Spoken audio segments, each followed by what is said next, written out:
මිල වැඩි වෙන්න අපේ පරිභෝජන රටාව අපි අඩු කරන්න වෙනවා. මේ තියෙන මේ තත්ත්වයේ රට අරකයි මේකයි කියලා ඉරිච්ච ෂර්ට් ඇඳන් යන්න බෑ. පරණ ඉරිච්ච සාරිය ඇඳන් යන්න බෑ.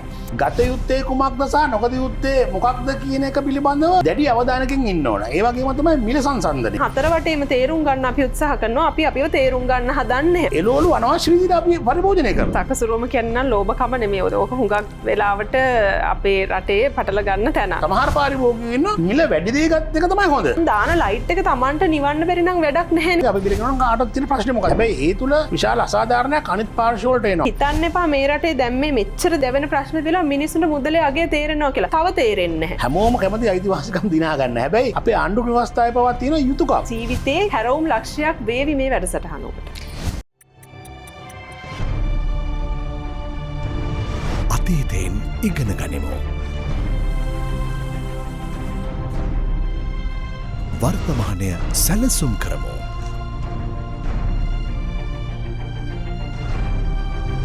අනාගතය හැඩගස්වමු.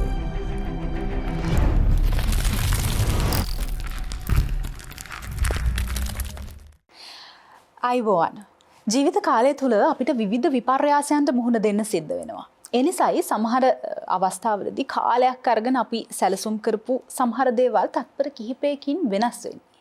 මේ කාලවකවානුව ගත්තාම අපි වෙනස් වුණු අමුතු හිතවුවත් නැති දේවල් එක්ක තමයි අපිට ජීවත් වෙන්න සිද්ධ වෙලා තියෙන්නේ. හොඳම උදාහරණය වෙළඳපළට ගිහිල්ලා අපි යමක් මිලදී ගන්න උත්සාහ කරොත් අපේ අතේ තියෙන මුදලට නැත්නම් අපි උපයන මුදලට අපිට මිලදී ගන්න හැකි වෙන්නේ කොයිතරම් පුංචි දේවල් ප්‍රමාණයක්ද කියලා ඔබට හොඳටම දැනෙනවා. ඒ නිසා අමුතුවෙන් මේ ගැන අපි කතා කළ යුතු නැහැ. අපි මේ කතා කරන මොහොතේදී අපි තියා බලාගෙන ඉන්න ඔබ බොහොම සාරවත් ජීවිතයක හිමිකරුවෙක් වෙන්න පුළුවන්. හැබැයි හැමදාම ওই தત્ත්වය ඔය විදිහටම පවතීවිද කියන ගැටලුව තියෙනවනේ. අපි කාටවත් හෙට මොනවද වෙන්නේ කියන කාරණේ පිළිබඳව පුරෝකථන කරන්න බෑ, විශ්වාස කරන්න බෑ. ඒ නිසා ජීවිතේ හැමදාම එක විදිහට ජීවත් වෙන්න යම් යම් ගුණාංග ජීවිතයට එකතු කරගත යුතු වෙනවා. පුරාණ මුතුන් මිත්තන්ගේ කාලේ නම් එහෙම ගුණාංග අපේ ජීවිතවල තිබ්බා. හැබැයි දැන් අපේ ජීවන රටාව වෙනස් වීමත් එක්ක එවැනි ගුණාංග අපි අතරින් ඈත් වෙලා ගිහිල්ලා තියෙනවා. ඒ නිසා අතීතයේ අපි අතරම තිබ්බ දැන් අපි අතර නැති නමුත් යලිත් අපේ ජීවිතයට ළඟා කර යුතු ගුණාංගයක් පිළිබඳව අද අපි කතා කරන්න සෝදානම් කාලාත්‍රේ කතා බහින්. අර පරිස්සම සකසුරුවම මේවා ලාංකිකයන් විදිහට අපිට 아무තු දේවල් නෙමෙයි. ඉස්සර. හැබැයි දැන් අපි බොහෝ දෙනෙකුට අමතක වෙලා තියෙනවා, මග හැරිලා තියෙනවා. ඒ නිසා අපි යලිත් කතා කරමු අපේ ජීවිතයට ළඟා කර යුතු මේ ගුණාංග පිළිබඳව. අද අපි තෝරගත්ත මාතෘකාව ජීවිතයට සකසුරුවම. මේ ගැන කතා කරන්න අපි ආරාධනා කරපු විද්වත් මණ්ඩලය ඇවිදින්න ඉන්නවා. අපි සාකච්ඡාව ආරම්භ කරන්න කලින් අඳුනගමු අද කාලාත්‍රේ කතාබහ සඳහා එකතු වෙලා ඉන්න විද්වත් මණ්ඩලය. අද අපිත් එක්ක එකතු වෙනවා පාරිභෝගික අයිතීන් සුරකීමේ ජාතික ව්‍යාපාරයේ සභාපති රංජිත් විතානගේ මහතා. ඒත් එක්කම අද වැඩසටහන සඳහා අපි ආරාධනා කරා නීතිඥ අංජනී සමරනායක මහත්මියට. දෙදෙනාටම ආයුබෝවන්. ආයුබෝවන්. රංජිත් මහත්මයා මේ පාරිභෝගිකින්ට මොනවද මේ දවස්වල තියෙන ප්‍රශ්න? ඇතරම ඉතිහාසය ගත්තාම පාරිභෝගිකයන්ට නරකම කලදසාව තමයි මේ ගෙවියගෙන යන්නේ. ඒකට හේතුව තමයි අද දිවයින පුරාම බැලුවාම භාණ්ඩ මිල ඉතිහාසයේ කවදාවත් නොවැති ආකාරයට මිල වැඩි වෙලා තියෙනවා. අපි කෙටියෙන්ම කිව්වොත් රුපියල් 1000ක් අරන් ගියාම අපිට ගේන්න පුළුවන් භාණ්ඩ ප්‍රමාණය අඩු වෙලා තියෙනවා. එහෙම නැත්නම් ක්‍රය ශක්තිය අඩු වෙලා තිබෙනවා. ඉතින් ඒ නිසා මේ කියන බඩු මිල මේ රටේ ඉහළ පෙළේ ධනවතාගේ ඉඳලා ඉතාමත්ම දුප්පත් පුද්ගලයා දක්වා සියලු දෙනාට මේක බලපානවා. ඉතින් ඒක යම් ආකාරයකට ලෝකේ මේ ගිය කොවිඩ් රැල්ලත් එක්ක ඇති වෙන්න පුළුවන්. එහෙම නැත්නම් අපේ රජය මේ නිසි ආකාරයට මේ කළමනාකරණය නොකිරීම නිසා වෙන්න පුළුවන් සහ විවිධ හේතු නිසා මේ ආකාරය බලපාලා තියෙනවා. නමුත් දැන් අපි යථාර්ථයක් බවට පත් වෙලා තියෙනවා. අපි මේ යථාර්ථයට මුහුණ දෙන්න ඕන. අපි උදේ කන්න ඕන, දවල් කන්න ඕන, රාත්‍රියට රාත්‍රියට අපි ආහාර ගන්න ඕන. මොකද මේ නිසා යැපෙන්නේ ආහාර වලින්. ඉතින් ඒ නිසා පරිභෝජන රටාව අපේ හැම තියෙන ආහාර වලින් එහාට ගත්තාම අපි ජීවත් විය යුතු නිසා. ඉතින් ඒ හින්දා ජීවත් වීමේ අරගලයක තමයි ලාංකික පාරිභෝගිකයන් මේ අවස්ථාවේ සිටින්නේ. සකසුරුවම ගැන ඔබතුමියගේ අදහස මොන වගේද? ඇත්තටම මේ අවස්ථාවේදී අපි ඉතිහාසයේ කවදාවත් මූණ නොදීපු තරම් ව්‍යසනකාරී තත්වයක් අපේ ජීවිත කාලය ගත්තොත් එහෙම අපේ ජීවිත කාලවල යුද්ධය තිබුණා. ඒ හැම දෙයකටම මූණ දීගෙන ආවා. නමුත් ඒ කිසිම දවසක මූණ දීපු නැති තරම් දැවැන්ත පීඩනයකට මූණ දීලා තියෙනවා අද අපි. එතකොට මේකට මූණ දෙන්නේ කොහොමද කියන එක අතීතයෙන් උදාහරණ අරගෙන කරන්න පුළුවන් තත්වයක නෙමෙයි අපි ඉන්නේ. මේ වෙනකොට ඉතුරුම තියා එදා හම්බ කරන එක එදා ජීවත් වෙන්න මදි. අන්තිමට බලනකොට හම්බ කරලා කාලා බීලා එදා දවස ගෙවලා විතරයි. තුරුමක් කරන්න මිනිස්සෙකුට හැකියාවක් නැහැ. ඉතින් මේ අවස්ථාවේදී ඇත්තටම අපි හැමදාම කතා කරන්නේ වැඩසටහන් වල මේ ආර්ථික විද්‍යාව පැත්තෙන් ගත්තොත් සාර්වාර්ථිකය සම්බන්ධව බදු ගැන මේ ඩොලර් ෆ්ලක්චුවේෂන්ස් ඔය ඇවිල්ලා සාර්වාර්ථික විද්‍යාව. නමුත් අපිට දැන් යොමු වෙලා තියෙනවා සූක්ෂම ආර්ථික විද්‍යාව. ඒ කියන්නේ ඉන්ඩිවිජුවල් මිනිස්සු හැටියට ගත්තහම යුනිට්ස් හැටියට ගත්තහම අපි ගොඩනැගෙන්නේ කොහොමද කියන එක. ඉතින් ඔබ ඇහුවේ සකසුරුවම සම්බන්ධව. සකසුරුවම ගැන අපි කතා කරන්න නම් මේ වගේ අවස්ථාවකදී මේක අපි කතා කරන එකක් දැන් විහිළුවක් වෙනවා. මේ වැඩසටහනම දැන් විහිළුවක් මේ බලන කෙනෙකුට. මොන අවස්ථාවකද මේ සකසුරුවමක් ගැන කතා කරන්න කියලා.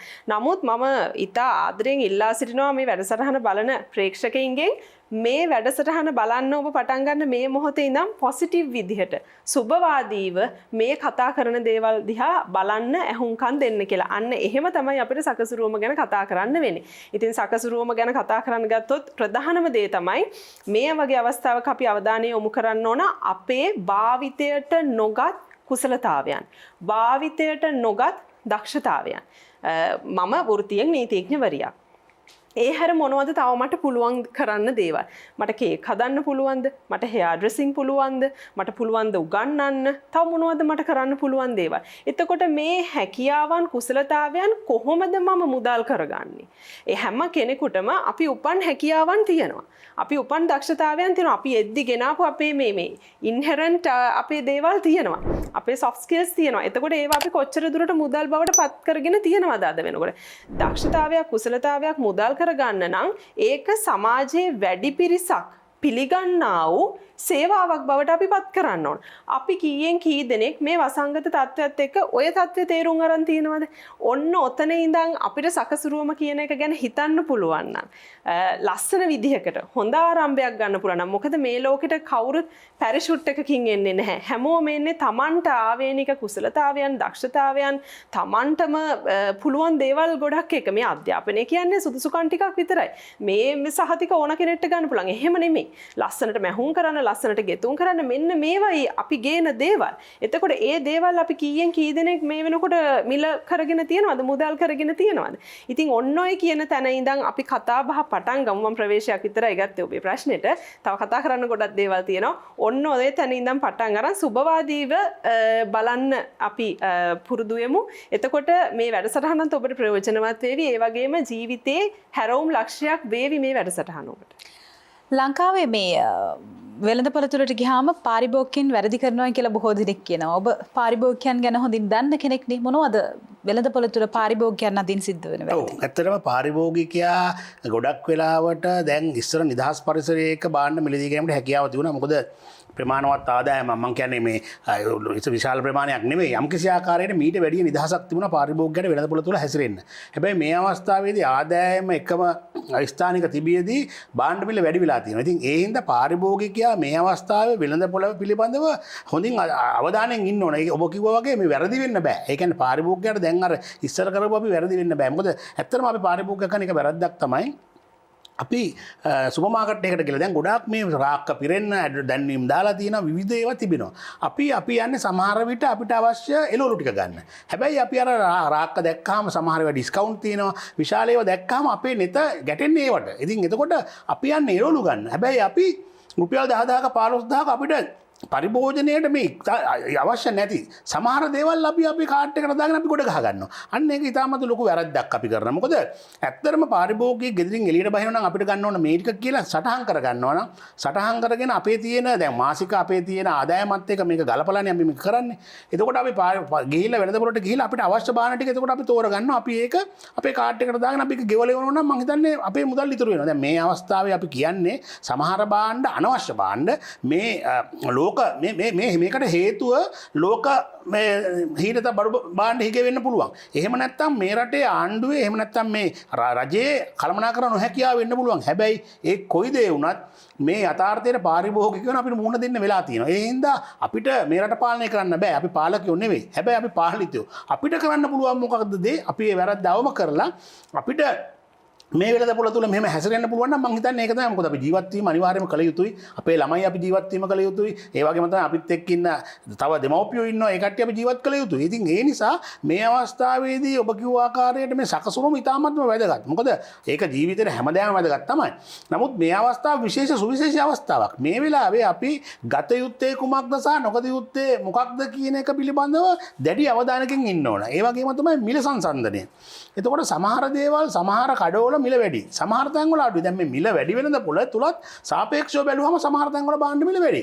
එතකොට පාරිභෝගිකයා ඒක සංසන්දනාත්මක තෝරා ගැනීමක් කරනවා නම් ඒයින් යම්කිසි මුදලක් අපිට ඉදිරි කරගන්න තියෙන හැකියාවක් තියෙනවා. මොකද සාමාන්‍යයෙන් වෙළඳපොළට ගිහිල්ලා අපි කපාරට මිලදී ගන්න නැතුව අපි සාමාන්‍යයෙන් ඉස්සර අපිම සංසන්දනය කරේ වාහනයක් ගන්නකොට සහ ස්ථාවර දේපලක් අපි අත් කරගෙන යනකොට. හැබැයි දැන් මේ වෙලාවේ අපිට මේවා කියන භාණ්ඩවලත් මිල සංසන්දනයක් කරන්න ඕන. සාමාන්‍යයෙන් තාර්කික පාරිභෝගිකයෙක් වුණාම මිල පිළිබඳව සොයා බැලීම ඉතාමත්ම හොඳයි. මොකද සමහර කඩවල තියෙන දැන් සමහර මිල වැඩි වෙයි. සමහර නිෂ්පාදන රුපියල් 1000කට වගේ වෙනසක් තියෙන සමහර කඩවලත් එක ගත්තාම. ඉතින් ඒ හින්දා අන්න ඒ කියන වැරදි. තවත් විශාල වැරදි අපේ පාරිභෝගිකයෝ කරනවා. මොකද අපි දැන්වීම වලට රැවටිලා භාණ්ඩ මිලදී ගැනීම සිදු කරනවා. ඒ වගේම තමයි සමහර රැල්ලට මිලදී ගැනීම සිදු කරනවා. මොකද අල්ලපු ගෙදර එක්කෙනා භාවිතා කරන්නේ ඒ භාණ්ඩේ නම් අපි ඒකට ලොල් වෙලා අපි ඒක භාවිතා කරන්න හදනවා. ඒ කියන්නේ අපි තරංගයක් ඇති කරගෙන සමාජෙත් එක්ක අන්නේ කියන තරංගය නැති කරගන්න නම් ඉතාමත්ම හොඳයි. මොකද සැපපහසු ජීවත් වීම කාගෙත් බලාපොරොත්තුවක්. නමුත් මෙවැනි අවස්ථාවක සැපපහසුක අපි ජීවත් විය යුත්තේ කෙසේද කියන පිළිබඳව නිසිලස අපි කල්පනා කරගත්තොත් මේ කියන தත්ත්වය මා නැවතත් කියන්නේ මේ ඇති වෙන தත්ත්වයට වග කිය යුත්තේ කවුද කියන එක නෙවෙයි. අපිට තියෙන ප්‍රශ්නය මේ සමාජය තුළ අපි ජීවත් වෙන්නේ කොහොමද කියන එක තමයි අපේ ගැටලුව බවට පත් වෙලා තියෙන්නේ. ඉතින් ඒ නිසා එහෙදී සමහර අපිට අනවශ්‍ය දේවල් සමහරට අපි මිලදී ගන්නවා. අපි ගියාම වෙළඳපොළට ඒක අලංකාර භාණ්ඩයක් වෙන්න පුළුවන්. දැන් මේ අලංකරණ කරන වෙලාවක් නෙවෙයි.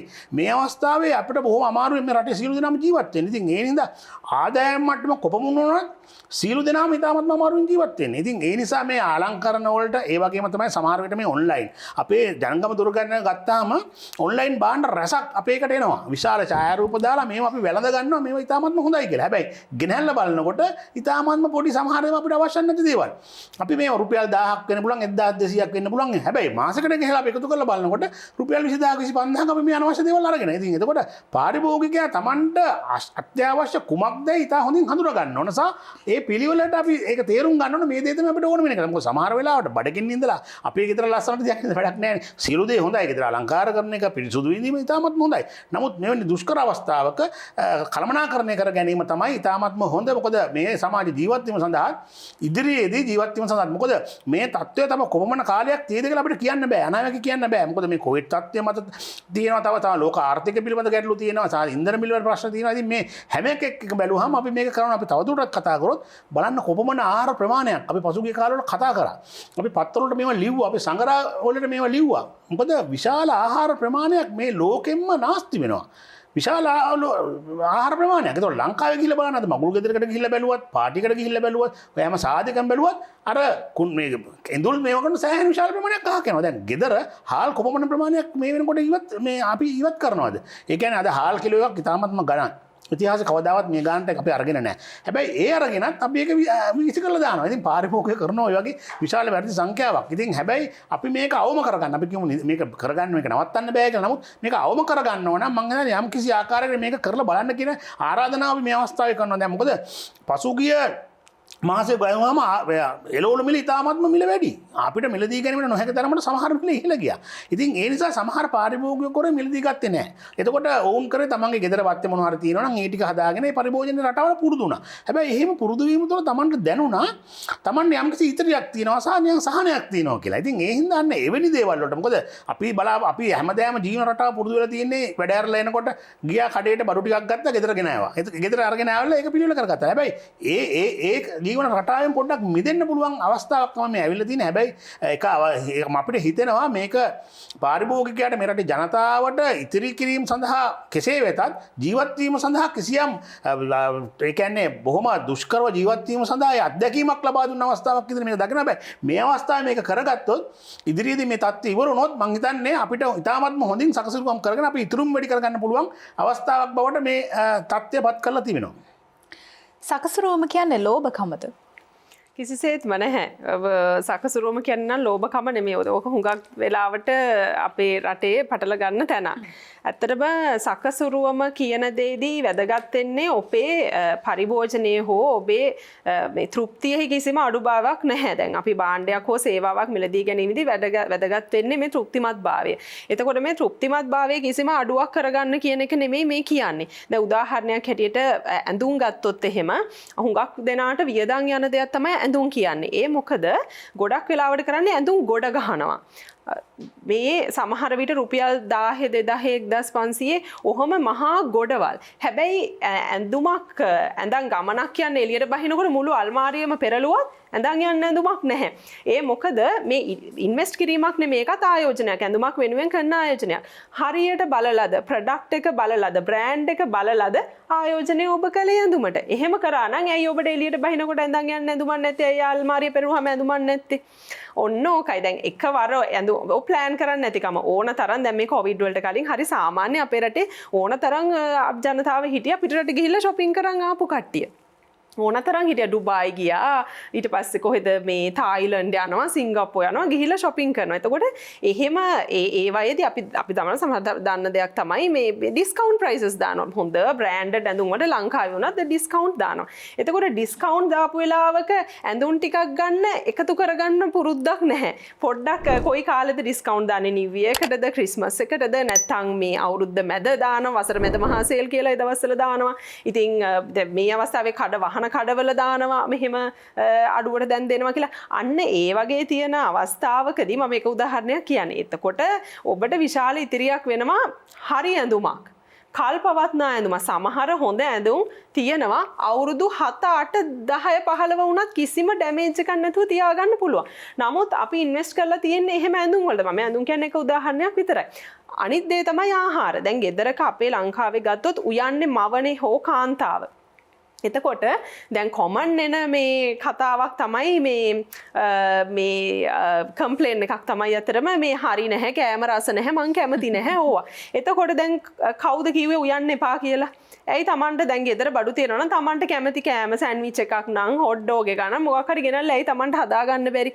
දැන් මම මේ පිටරට හොඳයි කියන එකක් නෙමෙයි, මම මේ කියන්නේ සිද්ධ වෙන දේ. සාමාන්‍යයෙන් පිටරටක ගත්තොත් බඩු ටික තියෙනවා, Tamanට කැමති කෑම එක Taman හදා ගන්නවා. නමුත් මෙහි තියෙන මිර අන කරන්න, අරක හදන්න, මේක මට ඕන, මේක එපා, මේක විසික් කරනවා, මේවා කවුද කන්නේ, පිගන් උඩින් යන්න. ඔහොමනේ අපේ ඒකේ සංස්කෘතිය. ඔන්න කොච්චර ආහාර නාස්තියද? කන්න අකමැති දේ කන්න ඕනේ නැහැ. ඉතින් ඔය නිසා තමයි ආහාර විශාල වශයෙන් නාස්ති වෙන්නේ. කෙනාගේ කැමති රුචිකත්වය. ඉතින් Tamanට කැමති දේ Tamanට හදා ගන්න පුළුවන් නම් නැත්තම් කලින් කෝඩිනේට් කරගන්න පුළුවන්. ඉතාලම වැදගත්. අනිත් එක සකසුරුවම ගැන කතා කරනකොට විශේෂයෙන් මේ අමතක කරන්න බැරි දෙයක් තමයි අපි හැමෝම මාස අච්චාරු, ලුණු, දෙහි මේ දේවල් ඊට පස්සේ මාළු, ඇඹුල්, තියල්, අටු කොස් ඔය දේවල් එක කරේ සකසුරුවම මිසක් මේ ඒවා කළා මේ දිය හොදයි බතුයි කන්න නෙමෙයි ඒව හැදුවේ. ඒ මේ කුම්මැහි කමට නෙමෙයි. ඔබ ඇහුවා ලෝභකමද කියලා. කිසිසේත්ම නැහැ. මොකද මේ අචාරු වලට දාන්නේ මොනවද? රතු ලුණු, අමු මිරිස්, මේ අමු ගස් ලැබු, සමහරවිට පොලොස් ටිකක්, මේ දේවල්. ඉතින් පොලොස් එහෙම ගත්තොත් එහෙම ඊටාම ගුණදායී ආහාර. එතකොට අනික විශේෂයෙන් මේ රට දිහා බැලුවොත් එහෙම මේ රටේ පැලවෙන සෑම දෙයක්ම වගේ බෙහෙත්. අපි මේ ගන්න ආහාර බොහෝ දේ බෙහෙත්. අපි මේ කන්සියුම් කරන කුළුබඩු බෙහෙත්. එතකොට මෙහි රටට බැරි නම් සකසුරුවම වෙන කිසිම රටකට බෑ. ඉතින් ඒක අපි කරපු දෙයක්. නමුත් හැබැයි පරණ ක්‍රමයට දැන් මේ තියෙන තත්ත්වය තුළ සකසුරුවම කිරීමේ හැකියාවක් නැහැ. අපි ඉන්නේ මේ ගල් යුගයේ නෙමෙයි. අපි ඉන්නේ මේ රජ කාලෙත් නෙමෙයි. අපි ඉන්නේ මේ 1960 ගණන් වලින් පස්සේ ආපු මේ නිව් මැනේජ්මන්ට් මොඩල් එකක් එක්ක. රස්සාවල් වලට යනවා. රස්සාවකට යන කෙනෙකුට වැරහැලියෙන් දාන් යන්න පුළුවන්ද? බැහැ. රස්සාව කරන්නේ මැනේජර් නම් මැනේජර්ගේ ඩෙසිග්නේෂන් එකට ගැලපෙන විදිහට ඇඳලා යන්න ඕන. මැනේජර් මේ තියෙන මේ තත්ත්වය රට අරකයි මේකයි කියලා ඉරිච්ච ෂර්ට් ඇඳන් යන්න බැහැ. පරණ ඉරිච්ච සාරිය ඇඳන් යන්න බැහැ. එතකොට ඔන්න ඔතන ඔබ කොහොමද ඔබේ ප්‍රශ්නය විසඳගන්නේ කියන එක තමයි අපි කතා බහ කරන්න ඕනේ. එතනදී කිසිසේත්ම මේ ලෝභකම කියන එක නෙමෙයි. ඉන්වෙස්ට් කරනකොට හරියට බලලා ඉන්වෙස්ට් කරන්න ඕන. මම ගන්නේ මේ කොච්චර කාලයකට මට අඳින්නද? දැන් උදාහරණයක් විදිහට ගත්තොත් දැන් සාරියට වැඩිය 60 ගණන්නේ 60ක් මහන්න ගියා. මේක තමයි සත්‍ය. දැන් කාන්තාවන්ගේ මේ දේවල් දිහා කතා කරනකොට එතකොට කොහොමද අපි මේක මැනේජ් කරන්නේ? කොච්චර කාලයක් අඳින්නද මම මේ දේ ගන්නෙ? මේ මම ගන්න ඇඳුම මම කොච්චර පරිස්සම් කරනවද? ඔහේ විසික් කරලා දානවා, පැත්තකට දානවා, මොනවා හරි චූටි මේ ඩස්ට් එකක් ගෑවුනොත් ඒක ඇඳිල්ල එතනින් ඉවරයි. ලොන්ඩ්‍රි දාලා ඇඳුමක් පරිස්සම් කරන්න, ඇඳුමකට ආදරය කරන හොඳ පුරුදු ගිලිහිලා ගිහින් තියෙනවා. වැලේ වනන හැටි ඇඳුම මෙහෙ දාලා දානවා. අන්තිමට කවුරු හරි පූසෙක් හරි මොකක් හරි සෙල්ලම් කරලා වැටුනොත් එච්චරම තමයි. පූසට සෙල්ලම් බඩුවක් තමයි ඔන්න ගෙනල්ලා තියෙන්නේ ඊට පස්සේ බලනකොට. අන්න ඒ වගේ මේ සල්ලි අතේ තිබිලා නෙමෙයි මේ දේවල් මිනිස්සු කරේ. මේව ඇවිල්ලා නොසැලකිල්ල සහ මුදල් අගේ වටිනාකම නොදැනෙනකම. හිතන්න එපා මේ රටේ දැන් මේ මෙච්චර දැවෙන ප්‍රශ්න දිලා මිනිස්සුන්ට මුදලේ අගේ තේරෙනවා කියලා. තව තේරෙන්නේ නැහැ. ඒක තේරුම් අරන් නෙමෙයි ඉන්නේ. සත පහක ගාණක් නැහැ. තමන්ම වියදම් කරලා ගේන දේ සම්බන්ධ නිසා ඔක්කොටම ඉස්සෙල්ලා මුදල් ගැනවත් මේ ඩොලර් එකේ මේ අඩු වැඩි වීම ගැනවත් මිල පාලනය ගැන මේ සියල්ලම ගැන කල්පනා කරන්න කලින් තමන් දිහා බලන්න. තමන්ගේ හැටි තේරුම් ගන්න. අපි හැමෝටම වෙන ලොකු දුර්වලතාවයක් තමයි හතර වටේම තේරුම් ගන්න අපි උත්සාහ කරනවා. අපි අපිව තේරුම් ගන්න හදන්නේ. මම මොන වගේ කෙනෙක්ද? මගේ අතින් කොච්චර නාස්ති වෙලා තියෙනවද? මගේ අතින් කොච්චර මගේ ගෙදර වතුර නාස්ති වෙලා තියෙනවද? ටැප් එක හාස් ගාලා ඇරලා දාලා යනවා. හතර වටේම ගිහිල්ලා කතා කර ඉඳලා මේ ලිඳ ළඟ සංගම් ටික ඔක්කොම පවත්තලා ඊට පස්සේ එන්නේ ටැප් එක මතක් වෙලා. ලයිට් එක Taman දාන ලයිට් එක Tamanට නිවන්න බැරි නම් වැඩක් නැහැනේ. මොකටද එහෙම තමන්ගේම ගෙදර. එතකොට මේ කවුරු කරන දේවල්ද මේ ඇවිල්ලා මේ රජයෙන් කරන ඒවාද? ජනාධිපති ඇවිල්ලාද ලයිට් එක දාලා යන්නේ? අගමැති ඇවිල්ලාද ටැප් එක කරලා දාලා යන්නේ? නැත්නම් තව කවුරු හරි ඇවිල්ලාද මේ ඇඳුම් මෙහෙම තමන්ගේ ඇඳුම් ටික නැතිනාස්ති වෙන්න අරින්නේ? සෙරෙප්පු දෙකක් සතියකට පාරක් හොදනවද? පරිස්සම් කරනවද සෙරෙප්පු දෙකක්? කුඩයක් කැඩුනහම හදනවද? විසික් කරලා දාන එකනේ කරන්නේ. ඊට පස්සේ කොච්චර බලන්න ළමයින්ගේ පොත් දිහා කොච්චර ලියලා ඉවර නැති පොත්වල කොළ කොච්චර තියෙනවද? කොපමණ ප්‍රමාණයක් තියෙනවද?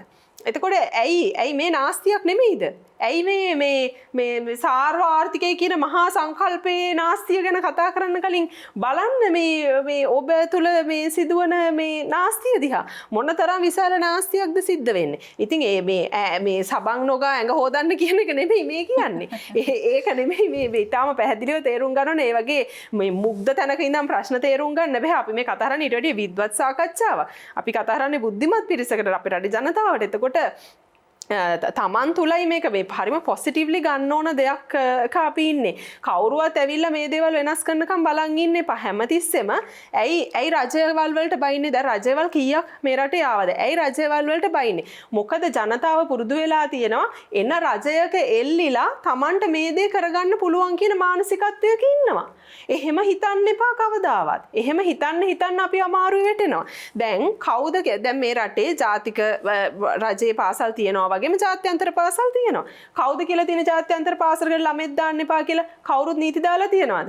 ඇයි ඔබ රජයේ පාසල් තුල අධ්‍යාපනය මේ අසාර්ථකයි නම් ගැලපෙන්නේ නැත්නම් පෞරුෂය හීන කරනවා. ඇයි පෞද්ගලික පාසලකට දාන්නේ නැත්තේ? සල්ලි නැහැ. ඇයි නැත්තේ? ඔබේ මුදල් කළමනාකරණය කරාද? ඔබ ඔබේ මුදල් කල්පනාකරණය කරලා නැහැ. මට බැරි නම් ඒ කියන්නේ මම කළා නැහැ කියන එක. ඒක මගේ වැරද්දක්. ඒක හතර වටේට බෙදන්න ලෑස්ති වෙන්න එපා. තමන්ගේ සකසුරුවමේ දුර්වලතාවය හතර වටේට ස්ප්‍රෙඩ් කරන්න හදන්න එපා. ඒක අනිත් අයගේ දෝෂයක් කියන එක. අනිත් එක මේ අපේ රටේ අනිත් තියෙන මිනිස්සුන්ගේ තියෙන දුර්වලතාවයක් මේක පෞරුෂය සහ ආකල්පමය වශයෙන් මන් දකින දුර්වලතාවයක්. හැමතිස්සෙම Tamanට වෙන ඒකකට කවුරු හරි කොහේ හරි ඉන්න කෙනෙක් පලි. මෙහෙ ඉන්න වෙන ප්‍රශ්නයකට අඩු තරමේ නිව්ටන් හරි පලි.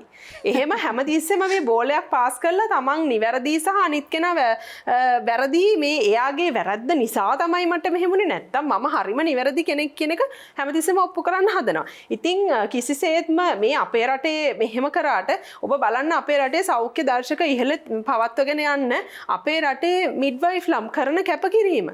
අර බයිසිකලයක නැගගෙන එහෙම නැත්නම් දැන් තමයි ඔය මෝටර් බයික්ස් තියෙන්නේ. ගෙයක් ගානේ ගිහිල්ලා අම්මලගෙන් බැනුනුත් අහනවා. කොච්චර ඔය මිඩ්වයිෆ්ලා කියන අය බැනුම් අහනවාද? ඒගොල්ලන්ගේ සේවය ඔච්චර උසස් මට්ටමක තියාගෙන තමයි අපේ මේ සෞඛ්‍ය දර්ශක ඉතා ඉහළ අගයේ ඒ කළා තියෙන කැපකිරීම. ඒ කළා තියෙන කැපකිරීම ඒ නිසා හැමතිස්සෙම කැපකිරීමකින් තොරව අපිට දෙයක් ළඟා කරව ගන්න බෑ. ඔබ මේ කැපකිරීම කරන්නේ මේ රට හදීම කෙසේ වෙතත් ඔබට හැදෙන්න. ඒ නිසා මං මුලින් කිව්වා වගේම මේ වෙලාවේ අපිට සකසුරුවම ගැන කතා කරද්දී අපිට අතීතයේ උදාහරණත් එක්ක හරි අමාරුයි මේක ගලප ගන්න මේ තියෙන වාතාවරණයත් එක්ක. මොකද මානසිකව මිනිස්සු හරිම يعني බිඳුවට වැටිලා තියෙන අවස්ථාවක් බොහොම ඉක්මනට කටියට දුක හිතෙන බොහොම ඉක්මනට කේන්ති යන ඒ වගේ අවස්ථාවක අපි ඉන්නේ. ඉතින් ඒ නිසා මම ඇත්තටම හැමෝටම ආරාධනා කරන්නේ අපි හැමෝගෙම මේ ගෙනාපු කුසලතාවයන් මම නැවතත් කියන්නේ ඒවෙන් කොච්චර අපි භාවිතා කරලා තියෙනවද? භාවිතයට නොගත් ඒවා කොච්චර තියෙනවද?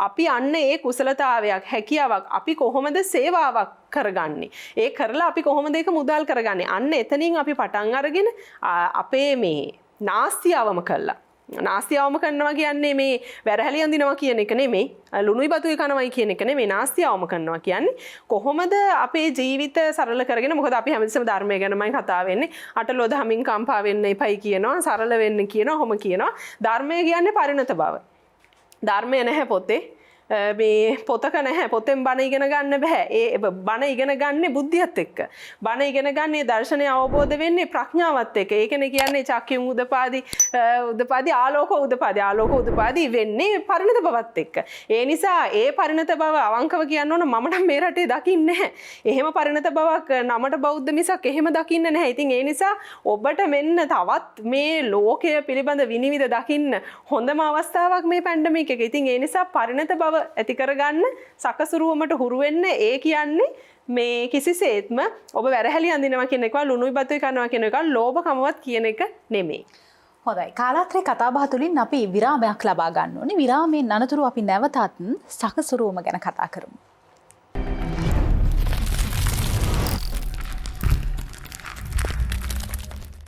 විරාමෙන් අනතුරුව අපි නැවතත් එකතු වෙනවා කාලාත්‍රේ කතාබහත් එක්ක අද මාතෘකාව ජීවිතයට සකසුරුවම. රංජිත් මහත්මයා මේ අපේ රටේ ආහාර නාස්තිය ගැන බොහෝ දෙනෙක් කතා කරනවානේ. ඔබතුමත් දැන් කලින් කතා කරා. බොහෝ දෙනෙක් කියනවා මේ ඉවුම් පිහුම් කරද්දි කාන්තාවගේ අතින් තමයි වැඩිපුරම ආහාර නාස්ති වෙන්නේ කියලා. හැබැයි ඊට කලින් ගොවි බිමේදී, ප්‍රවාහනයේදී, වෙළඳපොලේදී මේ හැම අවස්ථාවකදීම ආහාර අපත යන අවස්ථා තියෙනවා. අපි දකිනවා ලෝකේ වෙනත් රටවල මෙහෙම වෙන්නේ නැහැ. අපේ රටේ හැමදාම ওই ප්‍රශ්නේ කතා කරනවා. හැබැයි තාම හරි පිළියමක් නැහැ. ඔව් නිෂ්පාදනයේදීත් ගොඩක් ආහාර අපත යන ඉඳ විවිධ ක්‍රම භාවිතා කරා ඔය බගට් වගේ වයින් ඒ කියන්නේ ප්‍රවාහනයේදී යන ඒ අවම කරගන්න නමුත් ඒවා දැන් ක්‍රියාත්මක වෙන්නේ නැහැ විශේෂයෙන්ම අඹ තක්කාලි වගේ ඒවා ගොඩක් වෙනකොට කොළඹට එනකොට 50% විතර ඉවත් කරන්න සිදු වෙලා තිබෙනවා. ඉතින් ඒකේ අනිත් පැත්තෙන් බැලුවාම දැන් පාරිභෝගිකයෙක් විදියට අපිට ඒවා වළක්වන්න ගන්න බැරි වුණත් අපේ ගෙදර තිබෙන පරිභෝජන රටාවෙන් අපිට ඒක ඈඩ් කරගන්න පුළුවන්. මොකද අපි ඇත්තටම සමහර වෙලාවට අපිට අනවශ්‍ය ආකාරයට අපි අපේ අපිට අවශ්‍ය බත් ප්‍රමාණයට වැඩි ප්‍රමාණයක් අපි බෙදා ගන්නවා. අපි එළවලු ටිකක් අපි බෙදා ගන්නවා. මම අපි මේක බෙදලා අපි ඊට පස්සේ මේක භාගයක් විතර අයින් කරනවා. මේ ගොඩක් ගෙවල් වල ඒක තමයි වෙන්නේ. මොකද මේ ළමයාගේ ඉඳලා අපි ඒක පුරුදු කරලා නැහැ. ඒ ඉඳලා ළමයාට පුරුදු වෙලා තින්නේත් අර වැඩිහිටියෝ කරන දේම තමයි. ඉතින් ඒ නිසා මේකේ අගයක් නැහැ, වටිනාකමක් නැහැ. මොකද අම්මා තාත්තා එහෙම නැත්තම් නැන්ද මාමා මේක මහන්සි වෙලා මේ ආදායම් උපයලා මේක ගෙනහැල්ලා දෙන්නේ ළමයිට කන්න දෙන්න කියලා. නමුත් ඒ අවශ්‍ය ප්‍රමාණයට බෙදාගෙන නැතිවීම තුළ විශාල ප්‍රශ්න තියෙනවා. අපි රට වටේ ගිහිල්ලා ඒ පිළිබඳව දේශ පවත්වලා දෙනවා. මොකද වෙන රටවල් වල ආහාර අයිතියක් කියලා නීතිය සඳහන් වෙන ආහාර අයිතියක්. ඒ ආහාර අයිතිය තහවුරු කරපු රටවල් තියෙනවා. හැබැයි අපේ රටේ එහෙම ආහාර අයිතියක් නැති වුණාට අපි ආහාර අපිට තියෙන දේවත් අපි හරියට පරිභෝජනය කරන්න දන්නේ නැහැ. ඒ හින්දා අපිට ආහාර අයිතියක් ඉල්ලා සිටිනවත් බෑ. මොකද ආහාර කියන්නේ ඉතාමත්ම ලෝකේ හේගවේ යන දෙයක්. ඉතින් ඇත්තටම එවැනි ආහාර අපි ඉවත් කිරීම සහ අපි පරිභෝජනය අනිසි ලෙස කිරීම තුළ අපි කරන්නේ හානිය කරන්නේ මුළු සමාජයටම. මොකද මගේ ආර්ථික තත්ත්වය හොඳ නම් මට ගෙනහැලා විසි කරන්න පුළුවන් කියලා සමහරු කියනවා. බඩු තියෙනවා වෙලද පොලේ මට සල්ලි තියෙනවා මම සල්ලි උපයනවා මම ඒක තම්බලා මේ විසි කරාට කාටවත් දෙන ප්‍රශ්නේ මොකද්ද කියලා. හැබැයි ඒක සමාජ ප්‍රශ්නයක්, සමාජ ගැටලුවක්. මොකද ලෝකේ බඩගින්න යන සංඛ්‍යාව විශාලයි. ඉතින් ඒ වගේම අපේ රටේ බැලුවත් විශාල පිරිසක් බඩගින්න ඉන්නවා. තුන් වේල කන්න නැහැ. එතකොට ඔවුන්ට අවශ්‍ය ප්‍රමාණයට ආහාර නැහැ. ඒක අපි අත්දකින්න දෙයක්. ඉතින් එතකොට කාට හරි ගන්න තියෙන දෙයක් තමයි අපි මිලදීල ගලේ හරි මෙහෙට ගන්නෙ. දැන් අපි ගොඩක් වෙලාවට වෙළඳ පොලේ තියෙන ආහාර ටික ගෙනහැල්ලා ඒක නිකරුණේ නාස්ති කරනවා. මොකද ඒක පරිභෝජනය කරන්නේ නැහැ. ඉතින් ඒ නිසා ඒක විශාල අපරාධයක්.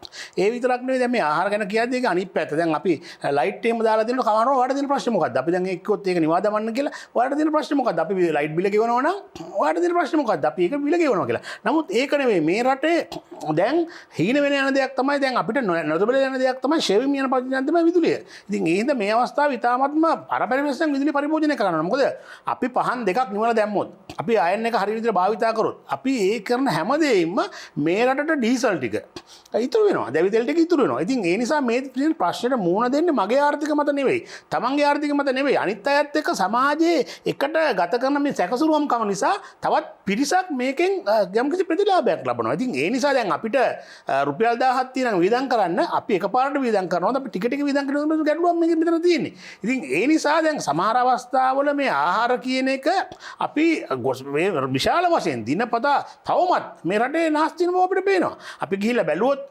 සාදයකදී බලන්න තමන්ට අනවශ්‍ය ප්‍රමාණය බෙදා ගන්න. තමන්ට නැවතත් මේ ගෙදරදී තමන්ට බත් ටිකක් මදි නම් ආයෙ බෙදා ගන්න පුළුවන්. ඉතින් ඒක බෙදා ගන්න නැතුව එකපාරට කම්මැලිකමට බෙදා ගන්න. මං කියන්නේ මේක ආකල්පම වෙනසක්. ඒ කියන්නේ මේ සකසුරුවම්කම ඇති කරන්න නම් ජනතාව තුළ පාරිභෝගිකයා තුළ ළමයා තුළ ආකල්පමය වෙනසක් ඇති කරන්න ඕන. මොකද අපේ ආකල්පත් එක්ක තමයි අපි මේ හැඩ ගැහෙන්නේ. මොකද ඇත්තටම අල දෙය කොස් බතලා අල මඤ්ඤොක්ක මේ රටේ තියෙන ඕන තරම්. හැබැයි මේවා පරිභෝජනය කරාම නිකන් අර පොෂ් ගතිය පොඩ්ඩක් නැති වෙන ගතියක් තියෙනවනේ. ඉතින් ඒ නිසා ගොඩක් අය පුරුදු වෙලා තියෙනවා මේ බහුජාතික සමාගම් වල මේ විශාල ජාලා වලින් කෑ ආහාර මිලදී ගන්න. ඒවා සමාජයේ ආකල්පමය වශයෙන් හොඳයි කියලා හිතනවා. හැබැයි ඒක නෙමෙයි අනිත් පැත්තට තමයි මේක වෙන්න ඕනේ. ඒ කියන්නේ අලබතල මේ රටේ දේශීය දේ භාවිතා කරනවා නම් දේශීය දේ පරිභෝජනය කරනවා නම් ඒක තමයි හොඳ කියලා මේ රටේ ආකල්ප හදන්න ඕනේ. ඉතින් ඒ වගේම තමයි බත් පිගාන උනත් අපි කන දේ හරියට බෙදා ගන්නවා නම් සහ අපි ආහාර පිළිබඳව කතා කරනවා. දැන් පහුගිය කාලෙම දැන් අපිට කන්න නැති වුණා කියමු. අපිට කරන්න දෙයක් නැහැ. අපිට කන්න නොකයි නොබී ඉන්න වෙනවා. මොකද මිල වැඩි වෙන්න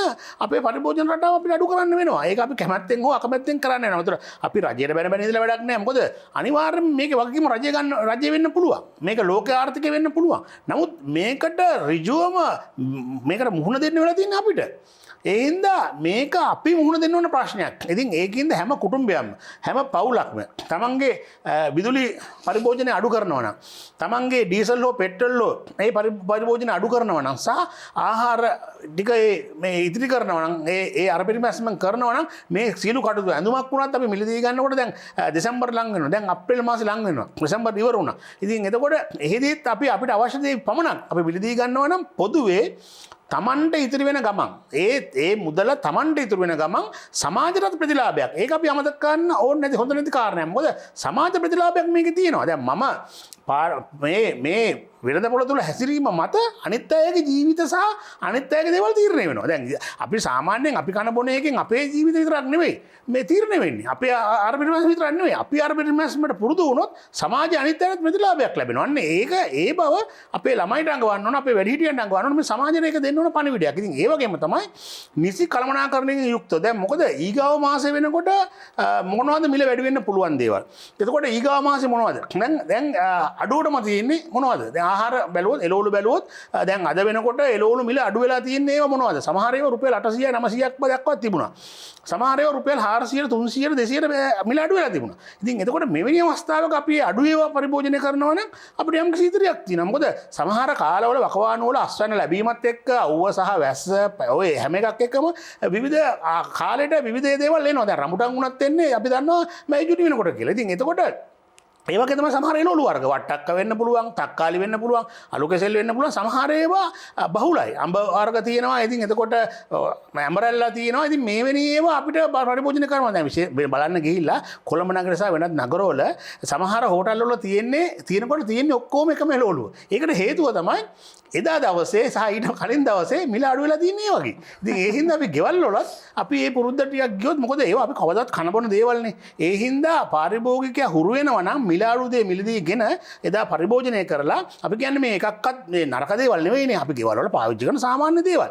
අපි හැබැයි මිල සමහර පාරිභෝගිකයෝ ඉන්නවා මිල වැඩි දේ ගන්න එක තමයි හොඳ. ඒ කියන්නේ අද මානව මිනිස් රුපියල් 900 1200 නම් ඒක ගන්න එක තමයි. නමුත් ආර්ථික මට්ටම නෙවෙයි මෙතන හිතන්න ඕන. ඒකෙන්ද අපි ඒක අරබිට් භාවිතා කරනවා. ඉතින් එහාගේ කාරණය තමයි දැන් මේ වගේ ප්‍රශ්නයකට අපි මුහුණ දෙන්න වෙනකොට අපි අනිවාර්යයෙන්ම දන්නවා.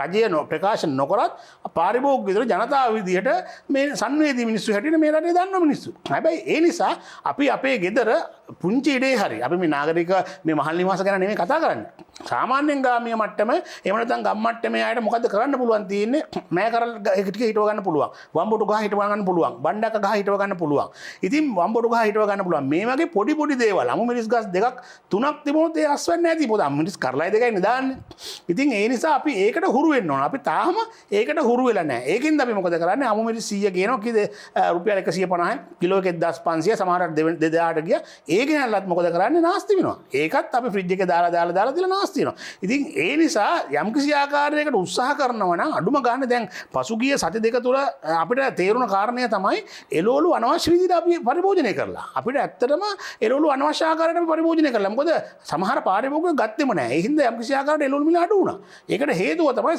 තමන්ගේ ගෙදර තියෙන කංකුන් ටික නිමිතිරික පරිභෝජනයට ගත්තා. ඉතින් එහෙන් දන්න එහෙම හැඩ හුරු වුණා නම් මේ ක්‍රමයට හුරු වෙන්න දැන් කරන්න දෙයක් නැහැ. අපිට ලෝකේ වෙනස් කරන්නත් බෑ. අපිට ආණ්ඩු වෙනස් කරන්නත් බෑ. බලපෑම් කරන්නත් බෑ. දැන් මේ පරිසරයත් එක්ක අපිට මේ දුෂ්කර කාලේ අපිට කරන්න තියෙන එකම දේ තමයි අපි කළමනාකරණය කරගෙන හරි දේ මොකක්ද වැරදි දේ මොකක්ද කියලා හඳුනාගෙන සියලු දෙනාත් එක්ක කතා කරලා අපි මේ පරිභෝජන රටාව සාදා ගැනීම. හැබැයි මේ පරිභෝජන රටාව සාදා ගැනීම සහ ඒකට හුරු වීම තුළ මං හිතන්නේ අනර්ථයක් වෙයි කියලා පාරිභෝගිකයට. මොකද මස් ටික තියෙනවා මාළු ටික තියෙනවා බිත්තරේ තියෙනවා ඒ Tamanට අවශ්‍ය පෝෂණදායී ටික ලබා ගන්න පුළුවන් අනිවාර්යයෙන්ම පාරිභෝගිකයෙක් වුණාම ජනතාව හැටියට ජනතාව ගොඩක් කල්පනා කරන්නේ වෛද්‍ය උපදේශ මත කොපමණ ප්‍රෝටීන් ප්‍රමාණයක් දවසට අවශ්‍යද එතකොට කොපමණ පෝෂණය සඳහා අවශ්‍යද අන්න ඒ මත ඉඳලා පරිභෝජන රටාවට අපි යනවා නම් මං හිතන්නේ ආහාර නාස්තියත් අඩුයි අපේ මුදල් වියදමත් අඩුයි මොකද සමහර අවස්ථාවල අපි විශාල අවන්හල් වලට ගිහිලා අනිසි ආකාරයට මිලදී ගැනීම තුළ සහ පරිභෝජනය කිරීම තුළ එකක් ලෙඩ රෝග Tamanට ලං කර ගන්නවා අනිත් එක Tamanගේ මුදල් වියදම් කර ගන්නවා. ඉතින් ඒ නිසා මේ අවස්ථාවේ මේ සාද පවත්වලා එහෙම නැත්නම් විනෝද වෙන්න අවස්ථාවක් විනෝද වෙන්න ඕන යම්කිසි ආකාරයකට. නමුත් අනිසි ආකාරයකට දැන් අපි මේ කතා කරන අර පරිමස්සත් එක්ක මේක බැලුවාම යම්කිසි ආකාරයකට අපි විනෝද වෙන්න ඕන. ඒක ජීවිතේ තියෙන්න ඕන දෙයක් Tamanගේ මානසික ආතතිය නැති කරගන්න. ඒ හැමදේම වෙනවා. නමුත් ඒක අපි මතක තියාගන්න ඕන කාරණේ තමයි මේ දුෂ්කර අවස්ථාවේ මේ රටේ මිනිස්සු සෑහෙන ප්‍රමාණයක් බඩගින්න ඉන්නවා. ඒක අපි එහෙන් දැකලා තියෙන දෙයක්. ඒක කාටවත් නෑ කියන්න බෑ. ඉතින් ඒ හින්දා අපි වෙනස තුළින් අපි ඒක අඩු කරගත්තොත් එයාලට ප්‍රතිලාභයක් වෙනවා. ඉතින් ඒ හින්දා සීල දනාම එකට එකතු වෙලා ආකල්පමය වෙනසකින් මේ කාලේ අපි ගත කළ යුතුයි. නීතිඥතුමියනි මේ කලින් අපේ සමාජයේ අපේ දෙමව්පියන් විශේෂයෙන්ම අපේ අම්මලා වෙළඳපළට බඩු ගන්න ගියාම අපි දැකලා තියෙනවා පොල් ගෙඩිය ගන්න පොල් ගෙඩිය හොල්ලලා දෙල් ගෙඩියක් ගත්තොත් පොඩ්ඩක් තට්ටු කරලා බලනවා බණ්ඩක්ක කරලා චුට්ටක් කඩනවා. මේ අපි ගෙවන මුදලට සාධාරණ දේවල් අපේ දෙමව්පියන් වැඩිහිටියන් හරියට හොයාගත්තා. හැබැයි දැන් මේක සමාජයෙන් ටික ටික අයින් වෙනවා. සමහරු කියන්නේ එහෙම තෝරන එක පුංචි මදි පුංචි කමක් කියලා. ඒක තමයි අර ආකල්පමය අතින් ගැටලුවක් තියෙන බව අපි සාකච්ඡාවේ කලිනුත් කතා බහට ලක් වුණා. මෙතනදී ඇත්තටම දැන් අපි දැන් දකින්න දේ තමයි අපි කියමු පාන් ගෙඩියක් රුපියල් 80යි කියමුකෝ. දැන් රුපියල් 80 දීලා අපි පාන් ගෙඩිය ගන්නවා. එතකොට රුපියල් 80 දීලා අපි ගන්න පාන් ගෙඩියේ මෙච්චර කාබෝහයිඩ්‍රේට්ස්, මෙච්චර වයිටමින්ස්, මෙච්චර so and so තියෙනවා කියලා අපි බේකරියෙන් ගන්න පාන් ගෙඩිය ගහලා තියනවාද? එතකොට අපි ගිහිල්ලා මේ මොනවාද අපි මේ වෙනත් අපේ කියන මේ සුපිරි වෙළඳ සැලකට ගිහිල්ලා අපි ගන්න අධිපෝෂිත පාන් වර්ගයක් කියමු. ඒකේ තියෙනවා කාබෝහයිඩ්‍රේට්ස් මෙච්චරයි වයිටමින්ස් මෙච්චරයි මෙහෙම කියලා තියෙනවා. එතකොට අපි රුපියල් 80ක් දීලා ගෙනියන පාන් ගෙඩියේ සමහර විට ගුල්ලෙක් ඉන්නවා. එතකොට ගුල්ලා ඉන්න පාන් ගෙඩිය රුපියල් 80ක් වටිනවද? රුපියල් 80ක් වටිනවද? එතකොට අපි අර ගෙනියන අධිපෝෂිත පාන් වර්ගයේ අපි කියමු පාන් සම ස්ලයිසස් දෙකයි ඒක මැද්දට චීස් හරි මොනවා හරි ටිකක් දාලා ඕක උදේට කාලා දඩි පිටි කාලා දුවනවනේ කටිය. එහෙම නැත්නම් ඕට්ස් ටිකක් කොහොමනේ අපේ නාගරික පරිසරය තුළ සැකසීලා තියෙන්නේ. ඉතින් අපේ මිල දැන් රුපියල් 80ක් ගෙවලා පාන් ගෙඩිය ගත්තට මේ අපි තෘප්තිමත් වෙනවද මේ පාන් ගෙඩිය තුලින්? මේ පාන් ගෙඩිය රුපියල් 80ක් දීලා ගත පාන්ගෙන් තෘප්තිමත් බවට පත් වෙනවද නැහැ?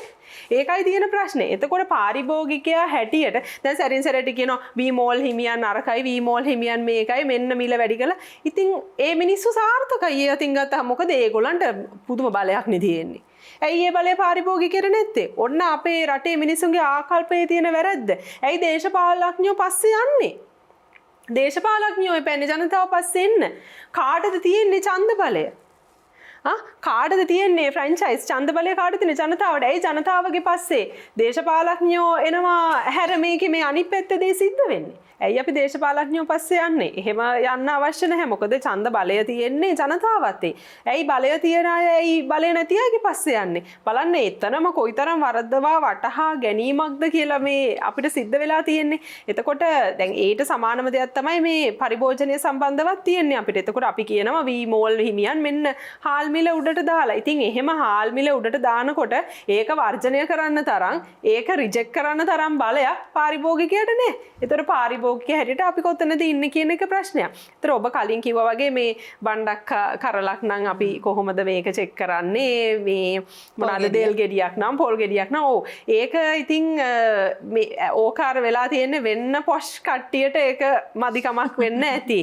ඇත්තටම පොෂ් කියන්නේ මේ අලුත් කියන එක sophistication new අලුත් විදිහට හිතනවා modern කියන එක. එතකොට modern කෙනෙක් ඒ විදිහට හිතන්නේ නැහැ. ඒ විදිහට හිතන්නේ නැහැ. ඒ බුද්ධිමත් භාවයත් එක්ක එන දෙයක් පොෂ් කියන්නේ නැතුව වෙන්න පොෂ් එක වෙනම එකක්.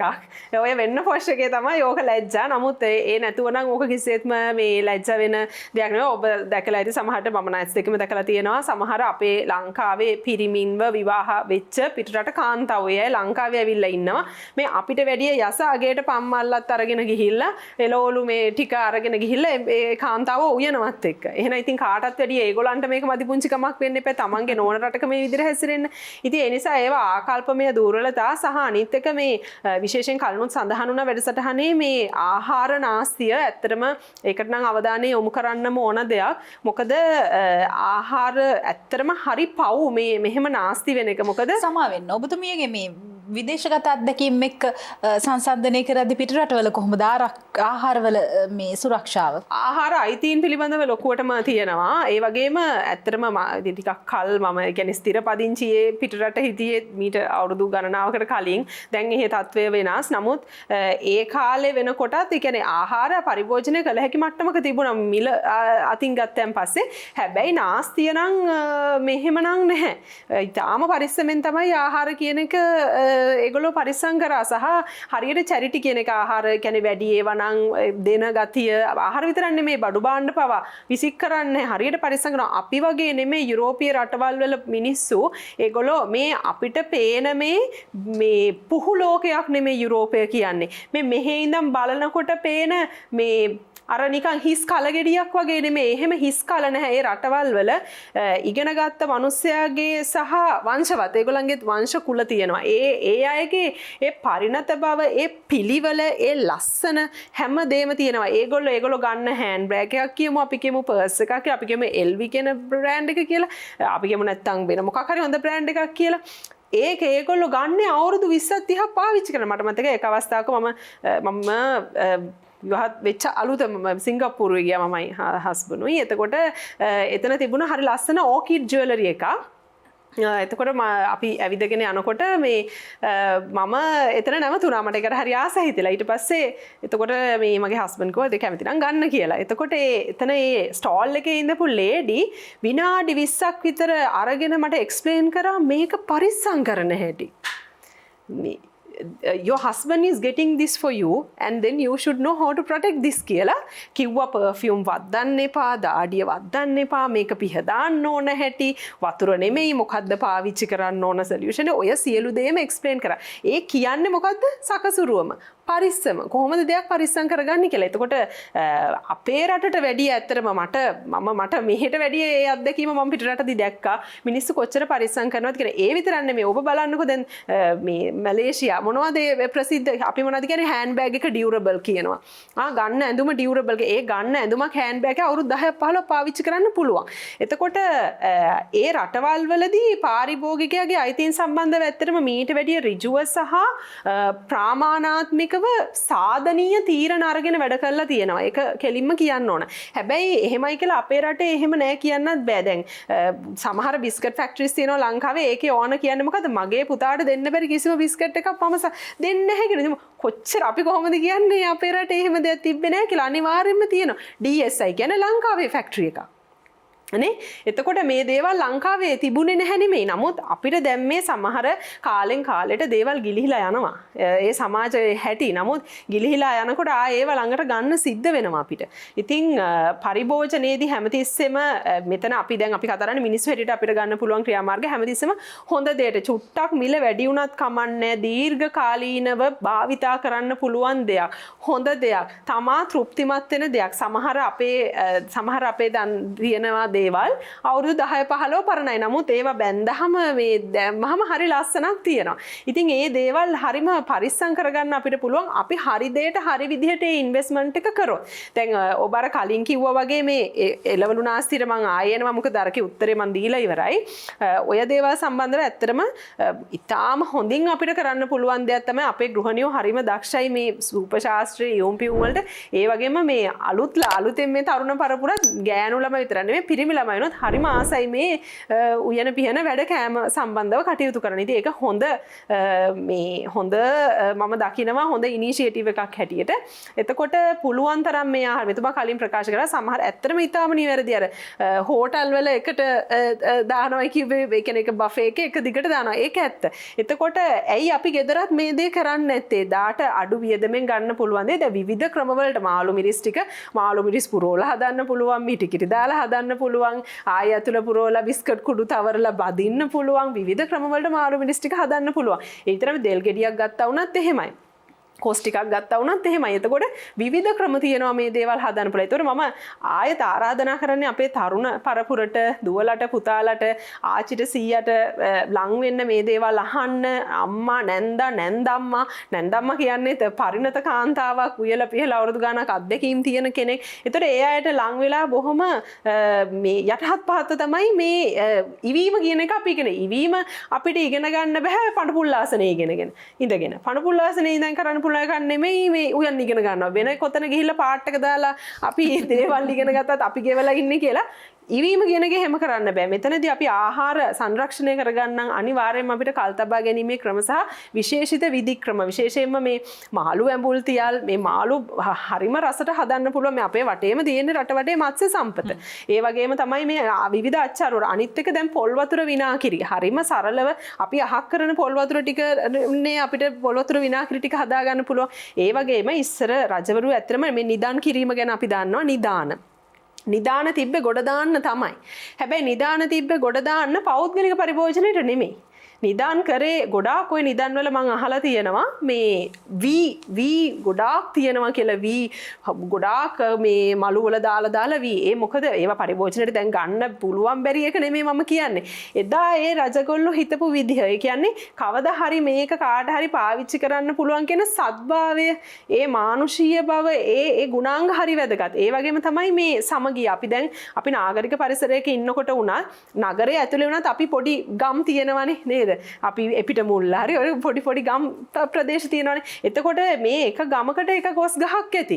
අපේ ගමේ එක කොස් ගහකින් තමයි සමහරට අපේ ගෙදර වෙන්න පුළුවන් මුළු ගමම කනවා ඒ කොස් ගහේ. මොකද ගෙදර මිනිස්සු 365 දවස් කොස් කන්න නෙමෙයිනේ. එතකොට මේ සහයෝගීත්වය බෙදා හදාගෙන ජීවත් වෙන එක අන්‍යයන්ට මේ වෙලාවේ පිහිට වෙන එක විශේෂයෙන් මේ ආහාර ඒ රටවල් සම්බන්ධව කෙසෙල් ගෙඩි නේ අපේ කෙසෙල් කනක් මහ දෙයක් නෙමෙයි. කෙසෙල් ටිකක් වවා ගන්න එක. අනිත් එක තමයි මේ ආහාරය අපි සකසා ගන්න ආහාරය කොතරම් ප්‍රණීතව සකසා ගන්නවද කියන එක. මොකද ආහාර නාස්තිය පිළිබඳ කතා කරනකොට දැන් කෙසෙල් කොලයක බැඳපු බත් එකක් කන්න අකමැති කෙනෙක් නැහැ.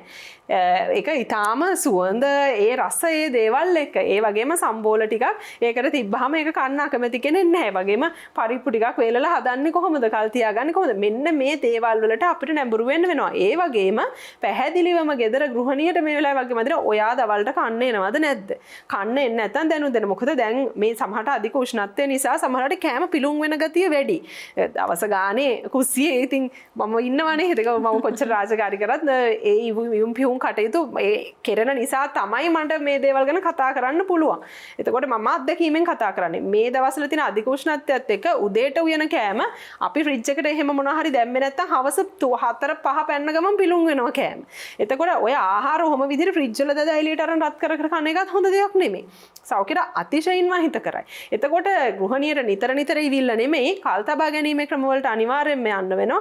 ඒ වගේ වගේම තමයි අර මෙතුමා කලින් කිව්වා මේ අමු මිරිස් ටිකක් ඒකේ. දැන් බලන්න කොච්චි ටිකක රස. කොච්චි කියන්නේ මොන තරම් රස දෙයක්ද.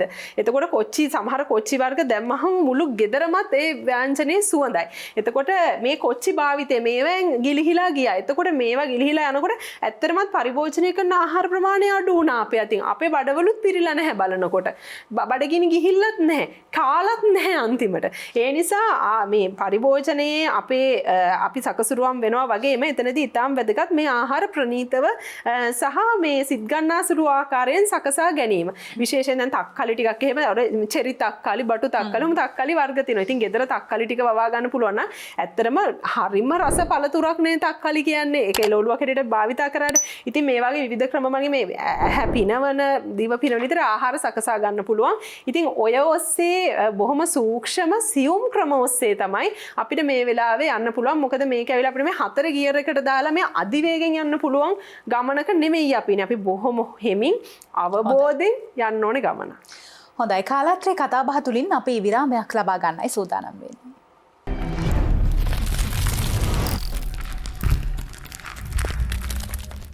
විරාමෙන් අනතුරු ඔබ නැවතත් එකතු වෙනවා කාලාත්‍රේ කතා බහත් එක්ක. අද මාතෘකාව ජීවිතයට සකසුරුවම.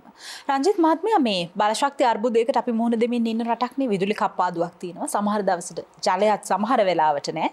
හැබැයි තවමත් පාරවල් වල වීදි ලාම්පු වෙලාවට ඔෆ් කරන්නේ නැහැ. ගෙදරත් එහෙමයි. ගෙදර අලංකාරයටත් වැඩිපුර විදුලි ලාම්පු යොදා ගන්නවා.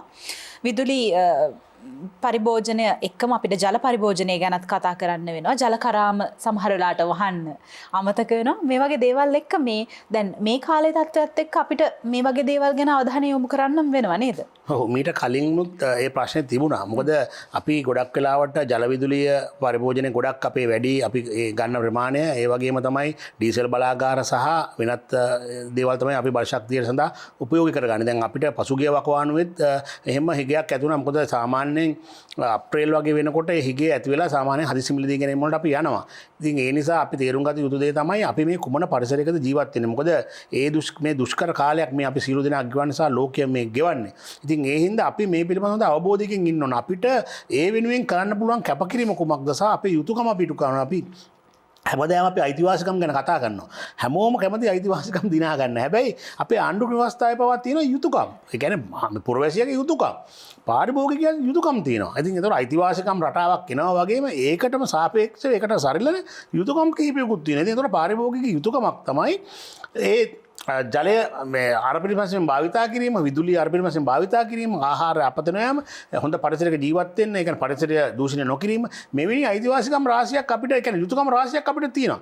හැබැයි කවුරුත් මේ යුතුයකම් ගැන හිතන්නේ නැහැ. ඉතින් ඒ හින්දා අපි ගොඩක් වෙලාවට අපේ ගෙදර අපිට පුළුවන් අයන් කරන එක එකපාරට කරලා අපේ බලශක්තිය ඉදිරි කරන රටට යම්කිසි දායකත්වයක් දෙන්න. දැන් ගෙදර ලයිට් බිල ඉතුරු වෙන ගමන් තමන්ගේ සාක්කුවේ තියෙන මුදල ඉදිරි කර ගන්න ගමන් අනෙත් රටට යම්කිසි දෙයක් අපෙන් ලබා දෙන්න පුළුවන් නම් ඒක මං හිතන්නේ ඉතාමත්ම හොඳ දෙයක්. ප්‍රාර්ථකාමය දෙන්න පුළුවන් දෙයක්. සමා වෙන්න. දැන් ඔබතුමා කලින් කිව්වා වවාගෙන කන එක හොඳයි මේ තියෙන තත්ත්වෙත් එක්ක කියලා. දැන් කියනවා එකපාර ආයන් කරන්න කියලා. අපි දකින්න ඔය වගේ දේවල් බොහෝ මෙවැනි සාකච්ඡාවලට ඇවිල්ලා බොහෝ දෙනෙක් කියනවා. හැබැයි Tamanගේ ගෙදර ඇතුලේ මේවා සිද්ධ වෙන්නේ නැහැ. ඔබතුමා ඔබේ ගෙදර ඇතුලේ කරනවද? ඔව්, ඇත්තටම අපේ ගෙදර නම් ඉතින් බොහෝ වෙලාවට බිරිඳ විසින් ඒ සියල්ල ළමයිගේ යුනිෆෝම් එහෙම අයන් කරලා එහෙමම තියෙනවා. ඉතින් ඒ වගේම තමයි අපි වවලා තියෙනවා. ඉතින් ඒ වගේම නරක පුරුදුත් අපි නැහැ කියලා කියන්නේ. අපේ සමාජයක් එක්ක ජීවත් වෙනකොට සමහර ඒවාට අපි හුරු වෙලා ඉන්නවා. අපි ටික ටික ඒකෙන් ඈත් වෙන්න ඕන. අපේ ළමයි මේක පුරුදු කරනවා. විශේෂයෙන්ම වැඩිහිටියන්ට වැඩිය ළමයි පුරුදු කිරීම. අපි ඇත්තටම අපේ උත්සාහය වෙන්නේ මේ හොඳ චර්යාව වැඩිහිටියෝ අනුගමනය කිරීම තුළින් ළමයිට යම්කිසි අත්දැකීමක් ලබා දීලා ළමයිට යම්කිසි ආකල්පයක් දීලා ඉදිරි පරම්පරාව තමයි අපි මේක ගොඩනගන්නේ. මොකද සමහර පුරුදු අපිට අත්හරින්න බෑ. ඉතින් ඒකින්ද දැන් අපි බැලුවා කිරිපිටි. අද වෙනකොට කිරිපිටි අත්‍යවශ්‍ය ආහාරයක් නෙවෙයි. හැබැයි අද අපි පුරුදු වෙලා නැහැ කිරිපිටි බොන්න. අදත් කිරිපිටි පොලිමේ ඔබතුමා හිටියා නේද? කිරිපිටි වලින් ඉඳලා වැඩිහිටියොන් වෙනුවෙන් අපි කිරිපිටි මිලදී කරන මෙතෙන්ටත් ආවේ. නමුත් ඒකත් අපි යුතුයකම් ඉටු කරන්න ඕන සමහරයක්. මගේ ළමයි බොන්නෙත් නැහැ. නමුත් බිරිඳ සහ අනිත් වැඩිහිටියෝ බොනවා. ඉතින් ඔයාලට ඒක ලබා දීමේදී මගේ යුතුයකම වෙන හින්දා මම ඒක පොලිමේ ඉඳලා ඒක අරන් දීලා තමයි ආවේ. ඉතින් හැබැයි කොහොම වුණත් ඒකට අවශ්‍ය ප්‍රමාණය තමන්ට පෝෂණය ලැබෙනවා නම් වෙනත් දේවල් වලින් මුරුංග කොළ හොඳයි, මුරුංග පොතු හොඳයි කියලා කියනවා. ඉතින් මේ වගේ වෛද්‍ය උපදෙස් අපි කියන දේ නෙවෙයි. වෛද්‍යවරුන්ගේ උපදෙස් මත වෙන දේවල් ගන්නවා නම් මං හිතන්නේ ඒක හොඳයි. නමුත් අපි අර සමහර දේවල් ලැබ්බැහි වෙලා වෙලා තියෙනවා. ඒක තමයි ඇබ්බැහි වීම. කියන්නේ දුම්බීම, මත්පැන් බීම මේවා සමහර දේවල් ඇබ්බැහි වෙලා තියෙනවා. ඇබ්බැහින් අත්තරින්න බෑ. හැබැයි අපි ළමා පරපුරට මේක දෙන්න උත්සාහ කිරීම තමයි අපි බොහෝ දුරට කරන්නේ. මොකද වැඩි හිටියොත් මේක හදා ගන්න ගමන් ළමයිගෙන් තමයි මේ ඉතිරි කිරීම පුරුදු වුණොත් ගේන්න ඕන. මොකද ඉස්සර වගේ නෙමෙයි ඇත්තටම දැන් ඉන්න ළමයි ගොඩක් දුරට ලෝභකම නෙමෙයි ළමයි ඉතිරි කරන්න පුරුදු වෙලා තියෙනවා. ඒක කරන් දෙන්නේ මේ සමාජයේ මේ ජීවත් වීමේ රටාවත් එක. දැන් අපි ඇත්තටම කතා කරොත් මේක දුෂ්කර කාලයක් කියලා අපි ඔක්කොම දන්නවා. දැන් මේක ආණ්ඩුවට බැලලා වැඩකුත් නැහැ. ලෝකෙට බැලලා වැඩකුත් නැහැ. අපි ගෙදර ගහමනහගෙන වැඩකුත් නැහැ. අපිට කරන්න පුළුවන් දේ මොකක්ද? එකපාරට අයන් කරගෙන අපි ඒක ඉන්න පුළුවන් නම්. හැබැයි දැන් මේ කියන දේ අපි කරේ නැත්තම් මොකක්ද අපිට වෙන්නේ? අපිට තව ඉදිරියේදී අපිට විදුලිය නැතු වෙනවා. පැය 8ක් 9ක් අපිට විදුලි කප්පාදුවක් කරන්න වෙනවා. එතකොට අපිට වතුර නැතු ඉන්න වෙනවා. අපිට ආහාර නැතු ඉන්න වෙනවා. අපිට දැනුත් ඒ ප්‍රශ්න දැල්ලා තියෙනවා. දැන් ගෑස් පොලිම තියෙනවා, කිරිපිටි පොලිම තියෙනවා. සමහර වෙලාවට සීනි ගන්න පොලිම ඉන්න තියෙනවා. සමහර ඒවා තියෙනවා. ඉතින් එතකොට කොයි වෙලාවක හරි මේ අපිට මේ යථාර්ථයට මේක නොකරොත් වෙන්න වෙනවා. ඉතින් ඒ හින්දා මේ කියන දුෂ්කර කාල සීමාවට එළඹීම ටිකක් පමා කරන්න විතරයි අපිට පුළුවන්. කොයි වෙලාවක හරි අපිට මේකට මුහුණ දෙන්න වෙනවා. හැබැයි ඉතින් ඒ වෙනකොට අපි පරක්කු වෙලා වැඩි. ඉතින් ඒ හින්දා දැන් තව මාස 5ක් හරි අපිට මේ විදුලි බල ශක්තියත් එක්ක ඉන්න පුළුවන් නම් ලයිට් එක පරිස්සම් කරගන්න පුළුවන් නම් අර පැයට කරුවල ඉන්නවාද සහ දැන් ඉඳලා අපි මේකට යම්කිසි දායකත්වයක් දෙනවද කියන එක තමයි අපි දැන් අදහස අපි කල්පනා කරන්න ඕනේ. ඉතින් ඒ හින්දා මම කියන්නේ ගොඩක් වෙලාවට මොකද මේ කියන සීලු දේ කරා කියලා අපේ ජන ජීවිතය අඩාල වෙන්න හේතුවක් නැහැ. මොකද දුෂ්කරතාවය තිබෙනවා. මොකද ඉස්සර අපිට මතකයි අපි ගම්වල ලාම්පු වලින් තමයි අපි ජීවත් වුනේ. අපි පාඩම් කරේ වෙයි. ඒ වගේම තමයි එතකොට ෆෑන් තිබුණේ නැහැ. හැබැයි දැන් කාලගුණ විපර්යාසත් එක්ක දැන් 38ක් දැන් කොළඹ උෂ්ණත්වය සෙන්ටිග්‍රේඩ් යනවා 38 දක්වා ඉහළ ගිහිල්ලා තියෙනවා. දැන් එතකොට ඉස්සර එහෙම එකක් තිබුණේ නැහැ. දැන් ෆෑන් එක අනිවාර්ය වෙලා තියෙනවා. නමුත් අපිට කනගාටුදායක ලෙස හරි අපිට කොහොම හරි අකමැත්තෙන් හරි තව ඉදිරියේදී ෆෑන් නැතුව ඇඳුම් අයන් කරන්න නැතුව ආහාර නැතුව හිටියොත් ඒක පුදුමන කරුණක් නෙමෙයි. ඒ හින්දා පාරිභෝගිකයාට මේ ඉන්න සමාජය පිළිබඳව සබුද්ධික භාවයක් තියෙන්න ඕනේ. ඒ කියන්නේ මේක මේ සමාජය තේරුම් ගන්න ඕන. සමාජයේ සුලභව තියෙන්නේ මොනවද? සමාජයේ සුලභ නැත්තේ මොනවද? සමාජයේ මිලක් අධික මොනවද? මිල අධිකම වෙන්නේ නැත්තේ මොනවද? මේ කියන හැමදේම ආරක්ෂා කරමින් මේ සමාජය තුළ ජීවත් වීමට තාර්කික පාරිභෝගිකයට හැකියාවක් තියෙනවා. මේ හැකියාව තුළ යම්කිසි ආකාරයකට තමන්ගේ පවුල හොඳින් නඩත්තු වෙන ගමන් තමන්ගේ සාක්කුව මුදල් ඉතුරු වෙන ගමන් සමාජයට යම්කිසි සේවාවක් වෙනවා. අන්න ඒක ඉතාමත් පැහැදිලිව තේරුම් ගත්තොත් අපි මේ සරල ජීවන අපි ජීවත් වෙන ක්‍රමය සරලව කරගත්තොත් අපි සහ මේ යන රටාවත් එක්ක අපි හැඩගහ ගත්තොත් ඒකෙන් අවාසියක් මම කියන්නේ මේ කුටුම්බයට වෙන්නේ නැහැ. මොකද දුෂ්කරතා තියෙන්න පුළුවන්. පැය දෙක තුනක් ලයිට් නැතුව තියෙන්න පුළුවන්. හැබැයි ලයිට් අට පැය 8ක් කපනවා කියන හිතම අපහසුයි. නමුත් අපේ නිෂ්පාදනය යන හිටිනවා. මොකද අපේ ගෙදර ගෙන ඒ ගෘහස්ත පරිභෝජනය වගේ නෙවෙයි. කර්මාන්ත ශාලාවක වැය කරන සියලුම විදුලි ඒකකයකට යම්කිසි ආදායමක් ඩොලර් අපිට දැන් අවශ්‍යයි. අපිට විදේශී නිෂ්පාදන අවශ්‍යයි. දැන් අපි මේවා අපනයන අවශ්‍යයි. ඉතින් ඒ හින්දා ඒවා කර්මාන්තශාලා ක්‍රියාත්මක වෙනවා. ඒක අපි කැපකිරීම කරලා අපේ ගෙදරින් අපිට ඒක දෙන්න පුළුවන් නම් ඒකෙන් අපිට වෙන ප්‍රතිලාභය තමයි අර කර්මාන්තශාලා ක්‍රියාත්මක වීම තුළ යම්කිසි ආකාරයකට අපි අපේ අපනයන ආදායම වැඩි වෙලා අපි මේ ඩොලර් ප්‍රශ්නයට යම්කිසි විසඳුමක් කරනවා. ඉතින් ඒකට දායකත්වයෙන් දෙන්න පුළුවන් වීම මම හිතන්නේ පුරවැසියෙක් විදියට පාරිභෝගිකයෙක් විදියට අපිට සතුටක්. අන්න ඒක සතුටක් විදියට කරගත්තොත් මම හිතන්නේ මේ දුෂ්කර බාධක මේ ඉවත් වෙලා අපිට මොකද අපි ගොඩාක් දුෂ්කර අවස්ථාවල හිටිය අපිට සුනාමියක් ආවා, යුද්ධ තිබුණා අවුරුදු 30 ගණන්. ඉතින් මේකත් එක අවස්ථාවක් විදියට සලකන්න අපිට වෙනවා. හැබැයි මේ කියන්නේ අපි ආණ්ඩුවේ වරදක් නැහැ කියන එක නෙමෙයි. මේ ආණ්ඩුවේ වැරදි තියෙනවා. මේක කළමනාකර ගන්න නැහැ. ඒ වගේ ප්‍රශ්න තියෙනවා.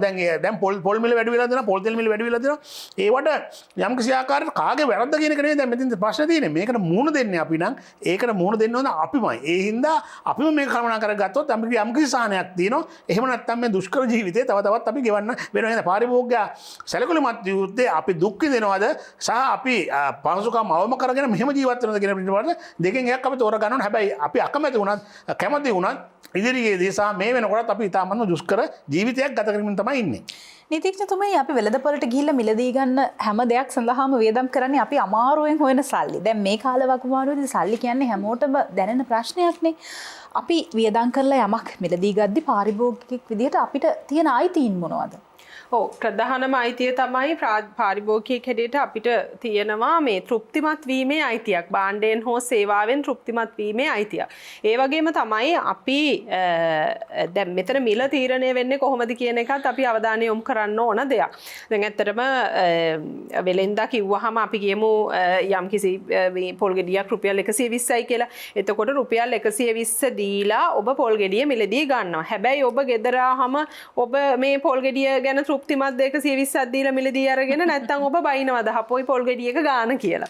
එතකොට වෙළඳපළ විසින් මිල තීරණය කළා වුණාට එතනදී පාරිභෝගිකයා තෘප්තිමත් භාවයට පත් වෙලා නැහැ. ඉතින් පාරිභෝගිකයෙක් හැටියට පාරිභෝගිකයන්ට මූලිකම අයිතිය තමයි භාණ්ඩයෙන් හෝ සේවාවෙන් ඔබ ලබන තෘප්තිය.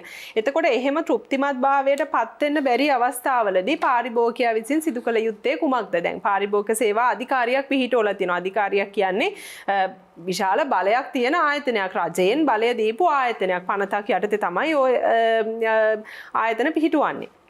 එතකොට මෙතන තමන් වැය කරපු මුදලට සහ මුදලටත් එහා ගිය මේ මානසිකව මේ තෘප්තිය නැතිකමට ඔබට අනිවාර්යයෙන්ම පැමිණිලි කිරීමේ හැකියාව තියෙනවා. ඒ වගේම මේ පැමිණිල්ල ඉදිරියට ගෙන යාමේ හැකියාව තියෙනවා. විශේෂයෙන් ආහාර පනත සම්බන්ධව දේවල් වලදී මහේස්ත්‍රාත්වරයාට පවා බලතල දීලා තියෙනවා මේ සම්බන්ධ තීන්දුව තීරණ ගන්න, දඩ නියම කරන්න, ওই වගේ දේවල් වලට යන්න. මෙතනදී ඇත්තටම දැන් අපරාධ ගණයට දාලා තියෙනවා මේ ආහාර පනත සම්බන්ධ දේවල්. මොකද අපරාධයක් කියලා අපි කියන්නේ යම්කිසි දණ්ඩනයකට යටත් වෙන නීතිය විසින් වරදක් හැටියට පිළිගත්ත දෙයක්. එතකොට ආහාරය කියන්නේ අපි ඇතුළට ශරීරය ඇතුළට ගන්න දෙයක්. දැන් අපි ඒ කාලේ මොනවාද අපේ වැඩිහිටියෝ කියන්නේ මිනිස්සෙකුට තව මිනිස්සෙක් වෙනුවෙන් කරන්න පුළුවන් අඩුම දේ තමයි අනේ කෑම වේලක් දෙන එක කියනවා.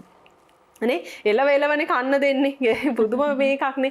එතකොට එහෙම සංස්කෘතියක් සහ එහෙම සමාජයක් තිබ්බ අපේ රටේ ආහාරය මේ දැන් පොලිතික සම්බන්ධව වෙච්ච දේවල් අපි දන්නවා මොනවද කියලා. එතකොට ඒ වගේ වස කැවෙන තත්ත්වයට අපේ රට ආවා. එතනදී ඒවට විරුද්ධව වත් පාරිභෝගිකයාගෙන් මම නම් කියන්නේ හරිහමං හඬක් ආවේ නැහැ. ඒතර පාරිභෝගිකයා දුර්වලයි. අපේ රටේ මිනිස්සුන්ගේ මේ ඇටිටියුඩ් කියන තැනදී එතනදී හරිම දුර්වලතාවයක් ඒක ඇත්තට මේ කොන්ද කඩන්නේ අධ්‍යාපනය විසින්. මොකද අධ්‍යාපනයේ මුලින් ඉඳන්ම ගුරුවරයාට බය කරනවා. දෙමව්පියන්ට බය කරනවා. දහම් පාසල යනවා නම් හාමුදුරන්ට බය කරනවා. මේ බය අපි 9ටත් බයයි. අපි සිංහයින්ටත් බයයි. එතකොට ඒ බයම අපි ඉගෙන ගන්න තැනටත් ආවහම, ඒ බයම අපේ දෙමව්පියන්ටත් ආවහම එතනදී මනා පෞරුෂයකින් හැබි කෙනෙක්ව හැදෙන්නේ. අන්න ඒකේ දුර්වලතාවය තමයි අද අපි මේ සමාජයක් හැටියට මේ සමස්ත පද්ධතියේ අපි දකින්නේ ඒ අඩුකම, ඒ දුර්වලකම. මහා විශාලයට හැදෙන්න පුළුවන් ගස් බොන්සයි කරනවා. ගහක් හැදෙන්නේ මෙතන මෙහෙම තැනක බොන්සයි වෙලා අපේ ඇස් නලවන්න නෙමෙයි. ගහක් හැදෙන්නේ ගහකට තියෙනවා ප්‍රභා සංශ්ලේෂණ ක්‍රියාවක් තියෙනවා, වර්ගය බෝ කරන්න, පළදාව දෙන්න, මල් හදන්න, ගෙඩි හදන්න. අන්න ගහක වගකීම. එතකොට අන්න එහෙම මහා ලොකුවට හැදෙන්න තියෙන රූස්ස ගස්වල තමයි කොඳු කඩලා හරීම නෝන්ජල් කරලා නිවට කරලා 1 වසරේ ඉඳන් 13 වසර දක්වා අධ්‍යාපනයක් දීලා කටපාඩම් කරවලා ගුරුවරුන්ට බය කරලා ප්‍රින්සිපල්ට බය කරලා අරයට මෙයාට හතර වටේ ඉන්න හැම එක්කෙනාටම බය කරලා එළියට දානවා. එළියට දාලා ඊට පස්සේ කියනවා දැන් ලීඩර්ෂිප් ට්‍රේනින් එක දෙන්නලු. කොහොමද ලීඩර්ෂිප් ගන්නෙ? අවුරුද්දේ ඉඳන් අවුරුදු 5 වෙනකන් ළමයෙකුගේ පෞරුෂත්වය හැදිලා ඉවරයි. ඊට පස්සේ අවුරුදු 5 ඉඳන් අවුරුදු 12 දක්වා ගත්තොත් එහෙම එයාගේ පාසල යන කාලේ ස්වර්ණමය යුගයේ ළමයෙකුගේ ඒ කාලය තුල අරවට මේවට අකුරු වලට බය කළා ගණන් වලට බය කළා ඒ ළමයා පෞරුෂය හීන කළා. ඊට පස්සේ කියනවා ලීඩර්ෂිප් එකක් ගන්නලු. කොහොමද ලීඩර්ෂිප් එකක් එයා ගන්න හැමුණම? එතකොට අන්න දැක්ක නේද එතනදී තමන්ට තමාව පරිපාලනය කරගත නොහැකි, තමන්ට තමාට නායකත්වයක් දිය නොහැකි කෙනෙක්ව හදලා සමාජයට දාලා ඊට පස්සේ කොහොමද ඒකෙනා මේ තමන්ට සිද්ධ වෙන අසාධාරණයකට විරුද්ධව හඬන්නගෙන මොකද බයයි? හැම එක්කෙනාටම බයයි.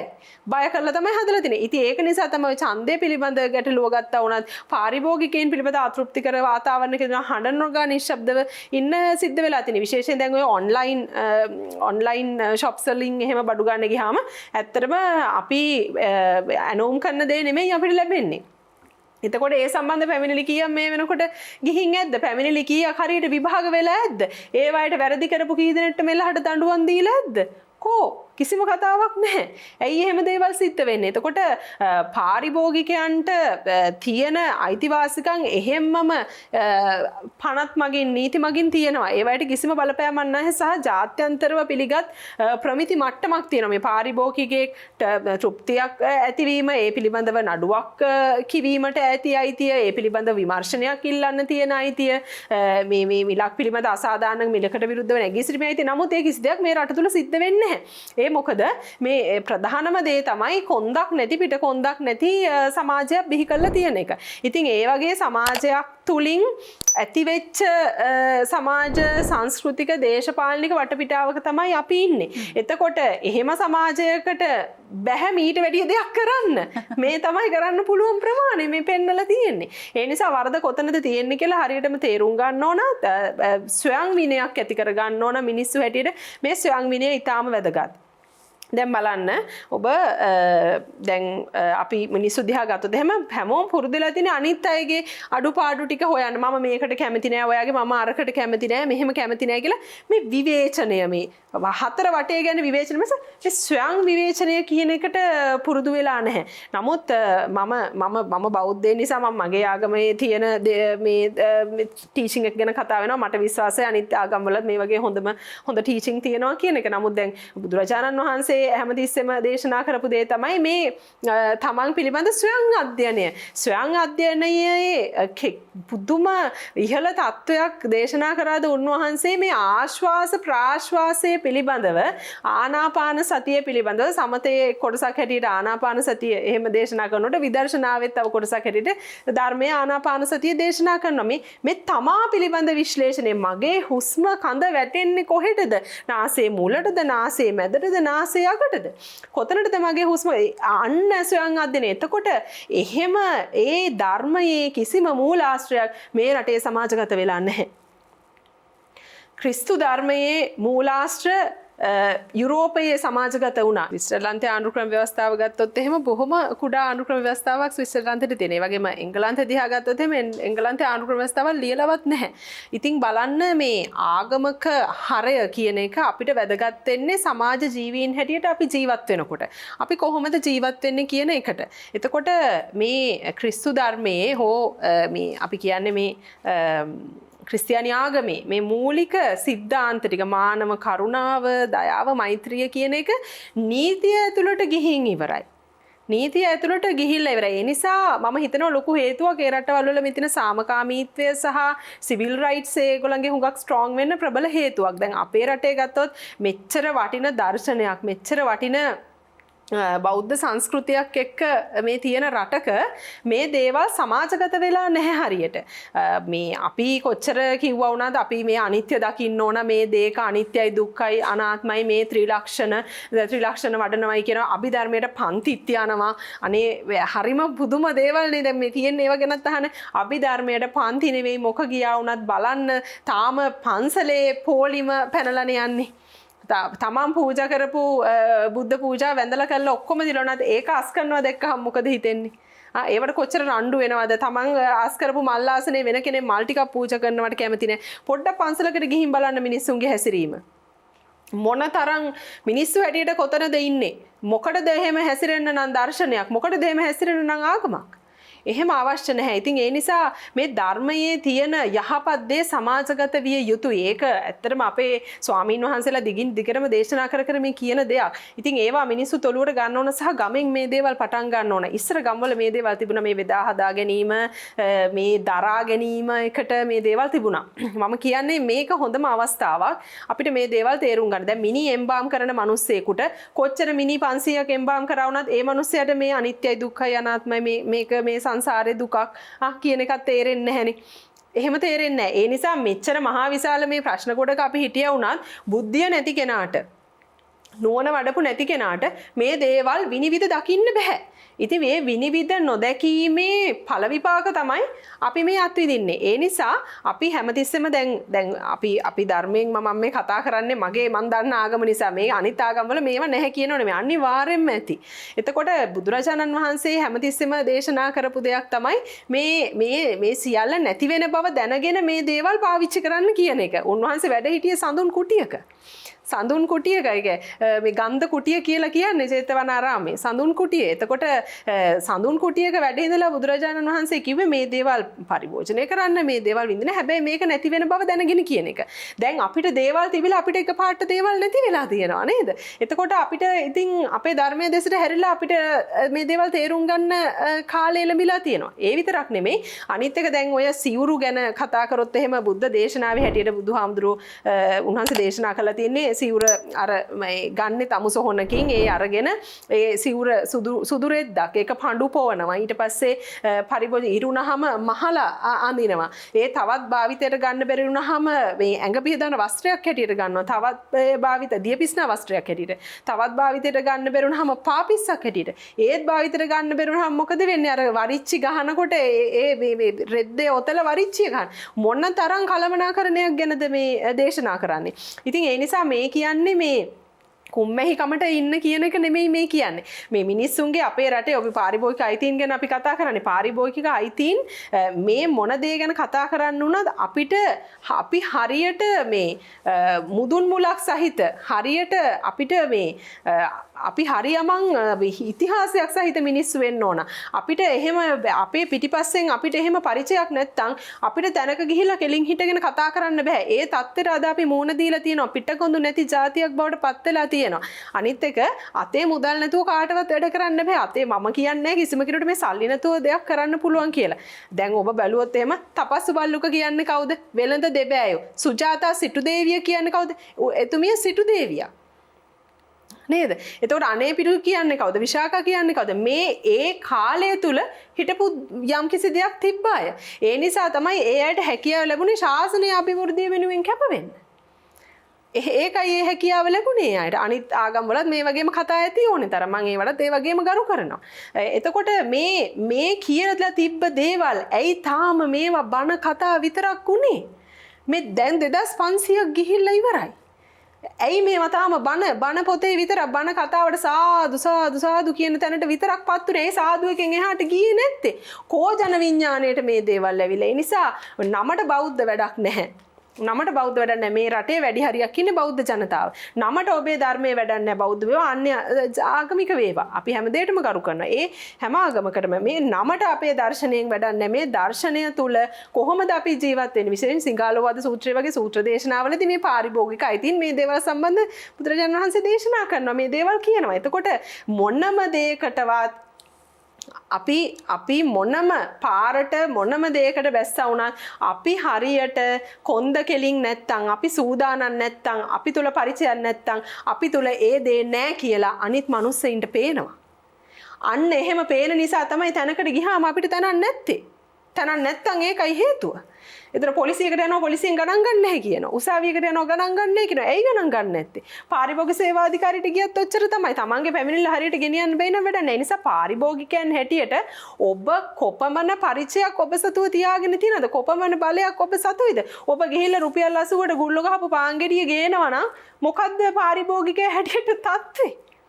මොකක්ද තත්ත්වය? එතකොට රුපියල් මේ 300ක් දීලා ගියමු අපි අර මේ හයි ප්‍රෝටීන් පාන් එකක් තව කෙනෙක් ගන්නවන. එතකොට ඔබ මේ කාටවත් දෝෂාරෝපණය කර ඉන්නගෙන මම කොහොමද මගේ ක්‍රය ශක්තිය වැඩි දියුණු කරන්නේ? මගේ මිලදී ගැනීමේ හැකියාව මම කෙසේද වැඩි දියුණු කරගන්නේ? අන්න භාවිතා කරන්න ඔබේ භාවිතයට නොගත් කුසලතා ඒවා මුදල් කරන්න. ඒ හොඳ මාර්ග ඔස්සේ යන්න. මේ ආශිර්වාදයක් කරගන්න. මම කියන්නේ මේ දැන් තවදුරටත් ડિප්‍රෙස් වෙන්න නරකයි. අපේ ජනතාව කොච්චර කිව්වත් අපිට යම් එකක් තියෙනවා ප්‍රෙෂර් එකක් තියෙනවා මම නෑ කියන්නේ. නමුත් අපි මේක හරිම පොසිටිව්ලි දැන් ගන්න ඕන. මොකද තවත් මේක අයියෝ අම්මේ කියන්න ගත්තොත් එහෙම අපි නොදැනුවත්ව අපි මහා විශාල මානසික අගාධයකට යනවා. ඒ දේ වෙන්න නරකයි. අධ්‍යාපනය කරන දරුවා අධ්‍යාපනය වෙනුවෙන් හොඳට ඉන්වෙස්ට් කරන්න. හොඳට අධ්‍යාපනය වෙනුවෙන් ආයෝජනය කරන්න. මොකද ඒ තමයි ඔබට ඉදිරියේ තියෙන එකම පිළිසරණ. ඒ නිසා දෙමෝපියෝ උනත් තමන්ගේ දරුවෝ වෙනුවෙන් කරන ආයෝජන එතනදිත් ඔබ පාරිභෝගිකයෙක්. ඔබේ අම්මා ආයතනයකින් ඔබේ දරුවාගේ අධ්‍යාපන කටයුතු සඳහා වියදම් කරන පාරිභෝගිකයෙක්. ඒ හැම දෙයක්ම ගැන හොයලා බලලා හරියට ඒ තීරණ ගන්න. එතකොට එහෙම වුණොත් අපිට පාරිභෝගිකයෝ හැටියට අපේ තියෙන මේ නීති පද්ධතියත් එක්ක අපිට යම් අසාධාරණයක් වුණොත් ඒක ඔස්සේ ඉදිරියට යන්න පුළුවන්. එහෙම නැත්නම් අපිට හැමදේම අර මගදී නවත්තන වැඩ තියෙන්නේ. යනවා ඒක ඉදිරියට ගෙනිය ගන්න ශක්තියක් නැහැ. අන්න ඒ වගේ අපේ රටේ හැමදේම එහෙමයි. අපේ රටේ ජනතාව තුළ තියෙන හැමදේම එහෙමයි. දැන් අපිම ආණ්ඩුපත් කරනවා අපිම බයිනවා. ඇයි එහෙම වෙන්නේ? ඒක වෙන්න බෑනේ. කාටද වැරදිලා තියෙන්නේ? වැරදිලා තියෙන්නේ ආණ්ඩුවට නෙමෙයි. වැරදිලා තියෙන්නේ ජනතාවට. අපිම බඩු මිලදී ගන්නවා අපිම බයිනවා. ඇයි බනින්නේ? කාටද වැරදිලා තියෙන්නේ? ඇයි අපිට 80 පාංගෙඩිය ගන්න ඕනේ? ඇයි අපිට අර අනිත් පාංගෙඩියට යන්න බැරි? කාගේද වැරද්ද? කවුරුත් එපයි කියලා නැහැ. එතනදී අපි අපේ වැරදි ඕනේ හදාගන්න. ඉතින් ඒ නිසා ඒ වගේ අපි හොඳ පෞරුෂයක් ඇතුව, මනා පෞරුෂයක් සහ මනා බුද්ධියක් ඇතුව මේ දේවල් ග්‍රහණය කරන්න, මේ දේවල් පිළිබඳ බුද්ධිමත්ව කල්පනා කරන්න. එතකොට මේ රටේ තියෙන නීති අතිශයින් ප්‍රමාණවත් ඔබේ අයිතිවාසිකම් සුරක්ෂා කිරීම සම්බන්ධව. හොඳයි අපි සූදානම් වෙන්නේ විරාමයක් ලබා ගන්න. විරාමයෙන් අනතුරු අපි යාලිත් සාකච්ඡාවත් එක්ක එකතු වෙනවා.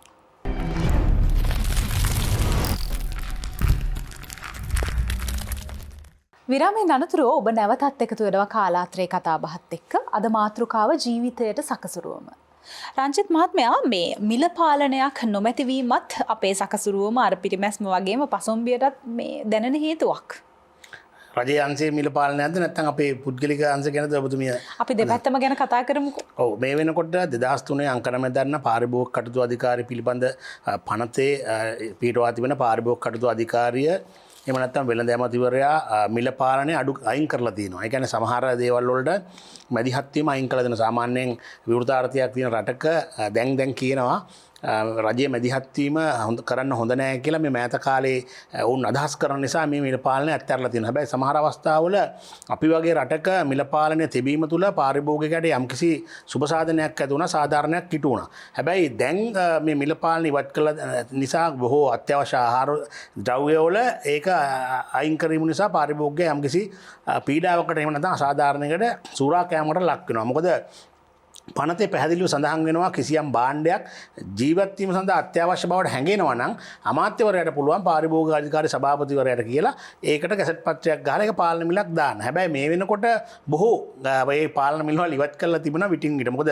පසුගිය ආණ්ඩුව සහ මේ ආණ්ඩුවත් මුල් කාලයේදී ඒ මිල පාලනය කිරීම පිළිබඳව විශ්වාසය තබා තිබුණා. සහල් සහ වෙනත් භාණ්ඩ වල මිල පාලනය ඔවුන් අතින් ගිලිහි ගිය නිසා අද නීතියක් ක්‍රියාත්මක වෙන්නේ නැහැ. ඒ නිසා අද පාරිභෝගිකයන්ට විවිධ ගණන් වලට තමයි භාණ්ඩ මිලදී ගන්න සිදු වෙලා තියෙන්නේ. මොකද අද ගාල් එක ගානක් මාතර එක ගානක් සහ මේ කඩේ කොළඹ දිස්ත්‍රික්කෙත් එක කඩේ මිලක් නෙවෙයි අනිත් කඩේ තියෙන මේකම භාණ්ඩේ. උදේ තිබුණ මිල නෙවෙයි හවස තියෙන්නේ. ඒ හින්දා අද තාමත් සංකීර්ණ තත්ත්වයක් බවට පත් වෙලා තියෙනවා මේ මිල පාලනය පිළිබඳව. මොකද දැන් අපි කිව්වනම් හාල් තියෙන්නේ මේ රුපියල් 160යි කියලා නිකන් දල වශයෙන් අපි කිව්වනම් හැම කඩේම රුපියල් 160යි. ඊට වැඩි විකුණන්න බෑ. විකුණොත් පාරිභෝගික කටයුතු අධිකාරියට පුළුවන් දඬුවම් කරන්න. ඒ වගේම තමයි දැන් පිටිපැකට් එකක් ගත්තත් දැන් කොන්දේසියක් දානවා භාණ්ඩ මේ පිටිපැකට් 3ක් දෙන්න නම් බටර් එකක් ගන්නවා අයිස්ක්‍රීම් එකක් ගන්නවා. එහෙනම් කොන්දේසි දාලා භාණ්ඩ විකුණන්න ලංකාවේ නීතිය අනුව බෑ. ඔබේ පුද්ගලික අත්දැකීමකුත් කිව්වා නේද? අනිවාර්යෙන්ම. එතකොට ගිය සතියේ දැන් එහෙම නැත්නම් මේ මාසය තුල ඒ සමාගමට විරුද්ධව නඩු පවරලා තියෙනවා. පාරිභෝගික කටයුතු අධිකාරිය ක්‍රියාත්මක වෙලා තිබෙනවා. අපි ඒ පිළිබඳව දැනුවත් කරා. ඉතින් කොහොම හරි දැන් මෙවැනි සමාජයක සහ මෙවැනි අවස්ථාවක මිල පාලනය කිරීම සුසු නැහැ කියලා තමයි ඇමතිවරයාගේ අදහස වෙන්නේ. හැබැයි කොහොම වුණත් පාරිභෝගික විදියට අපි දකින දේ තමයි මිල පාලනය නොකිරීම නිසා යම්කිසි ආකාරයකට මිල පාලනය නොකරන්නේ භාණ්ඩ හිග වෙයි කියලා. හැබැයි මිල පාලනය නොකරත් භාණ්ඩ හිගයි.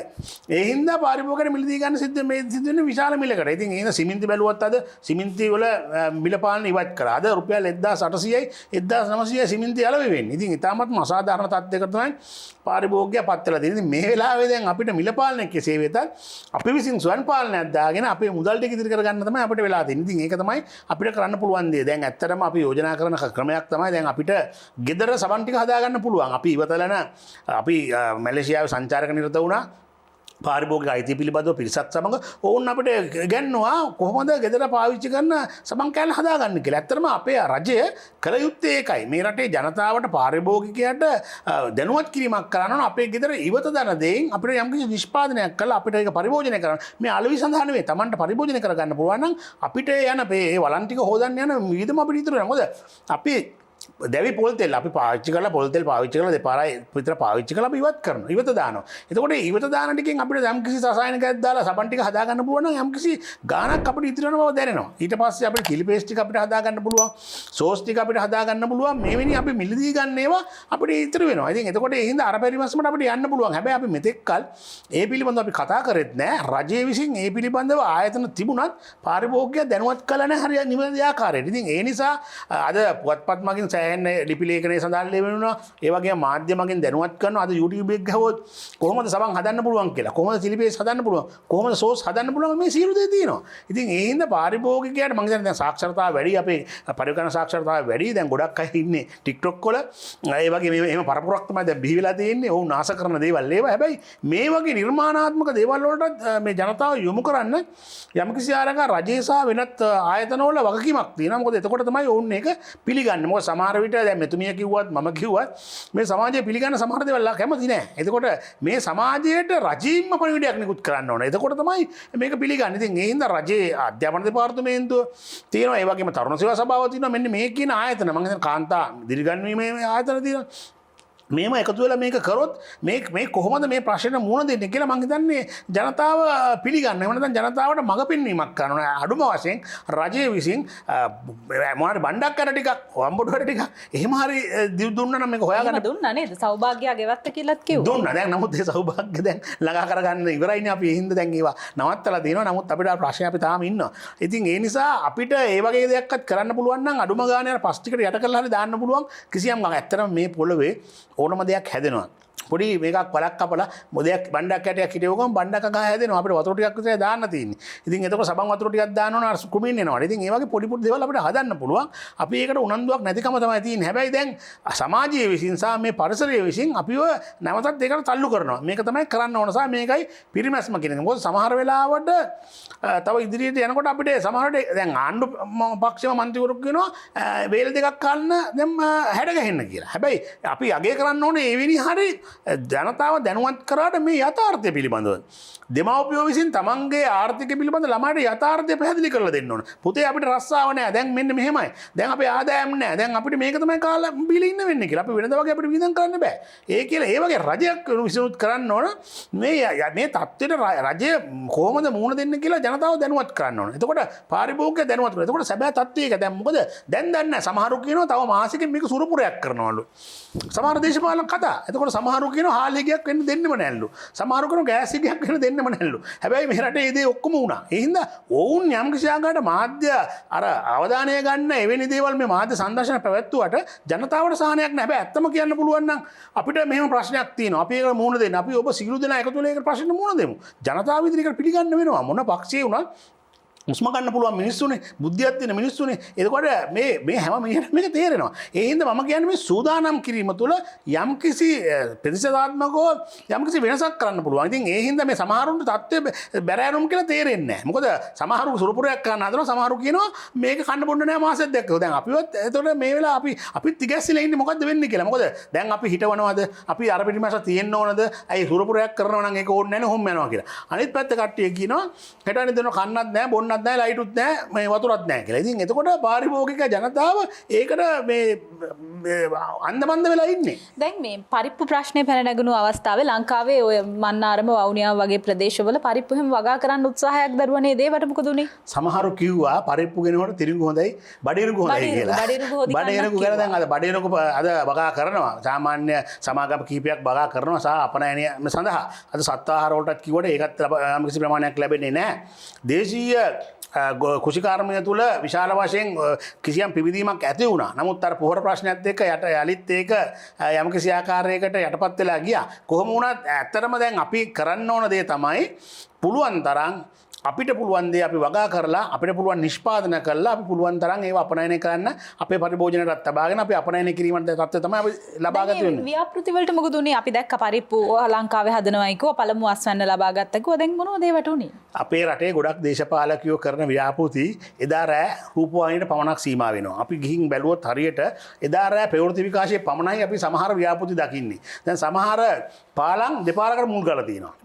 ඒක මේ ඊයේ පෙරේදත් ඒක දේ වුණා. ඉතින් ඒක දේශපාලන ආකර්ෂණය ගන්න කරන වැඩක්. හැබැයි ඒකෙන් මේ රට ගොඩ නැගින්නේ නැහැ. මේ දේශපාලකයන්ගේ කතා වලින් මේ රට ගොඩ නැගුණා නම් මේක අද ඔබටයි මටයි කතා කරන්න පුළුවන් මාතෘකාවක් නෙවෙයි. අද අපිට හොඳට සිංගප්පූරු වගේ ගොඩක් අය කිව්වේ අපි සිංගප්පූරුවක් කරනවා මේ ලංකාව. එතකොට ඇත්තටම සිංගප්පූරුව හැදුනේ ලංකාව දිහා බලාගෙන. එතකොට අපිට දුන්න පොරොන්දුව තමයි ඔයාලට බෙන්ස් වල යන්න පුළුවන්, ඔයාලට BMW වල යන්න පුළුවන්, ප්‍රාඩෝ වල යන්න පුළුවන්. අද ඇල්ටෝ එකක්වත් පාරිභෝගිකයට ගන්න බෑ. ඒ හින්දා අපි දේශපාලකයෝ කියන ව්‍යාපෘති කියන ගේනකන් හිටියනම් සහ උන්ගේ කතා හොනනම් අපි හරි කැමතියි. අපිත් හරි ආසයි වහන් ඉන්නේ. මොකද අපිත් බොහොම පහසුවෙන් ජීවත් වෙන්න පුළුවන් කැමති ජනතාවනේ මිනිස්සුනේ. කවුරුත් කැමති නෑ අපහසුතාවෙන් ජීවත් වෙන්න. මේ දාඩිය දාගෙන බස් එකේ යන කෝච්චිය යන කවුරුත් කැමති නෑ. කවුරුත් කැමති බස් එකේ යන්න. හැබැයි අපිට තාම මේකට ළඟා වෙන්න බෑ. ඒ ළඟා වෙන්න නම් මේ කතන්දර සහ මේ දේශනා නෙවෙයි.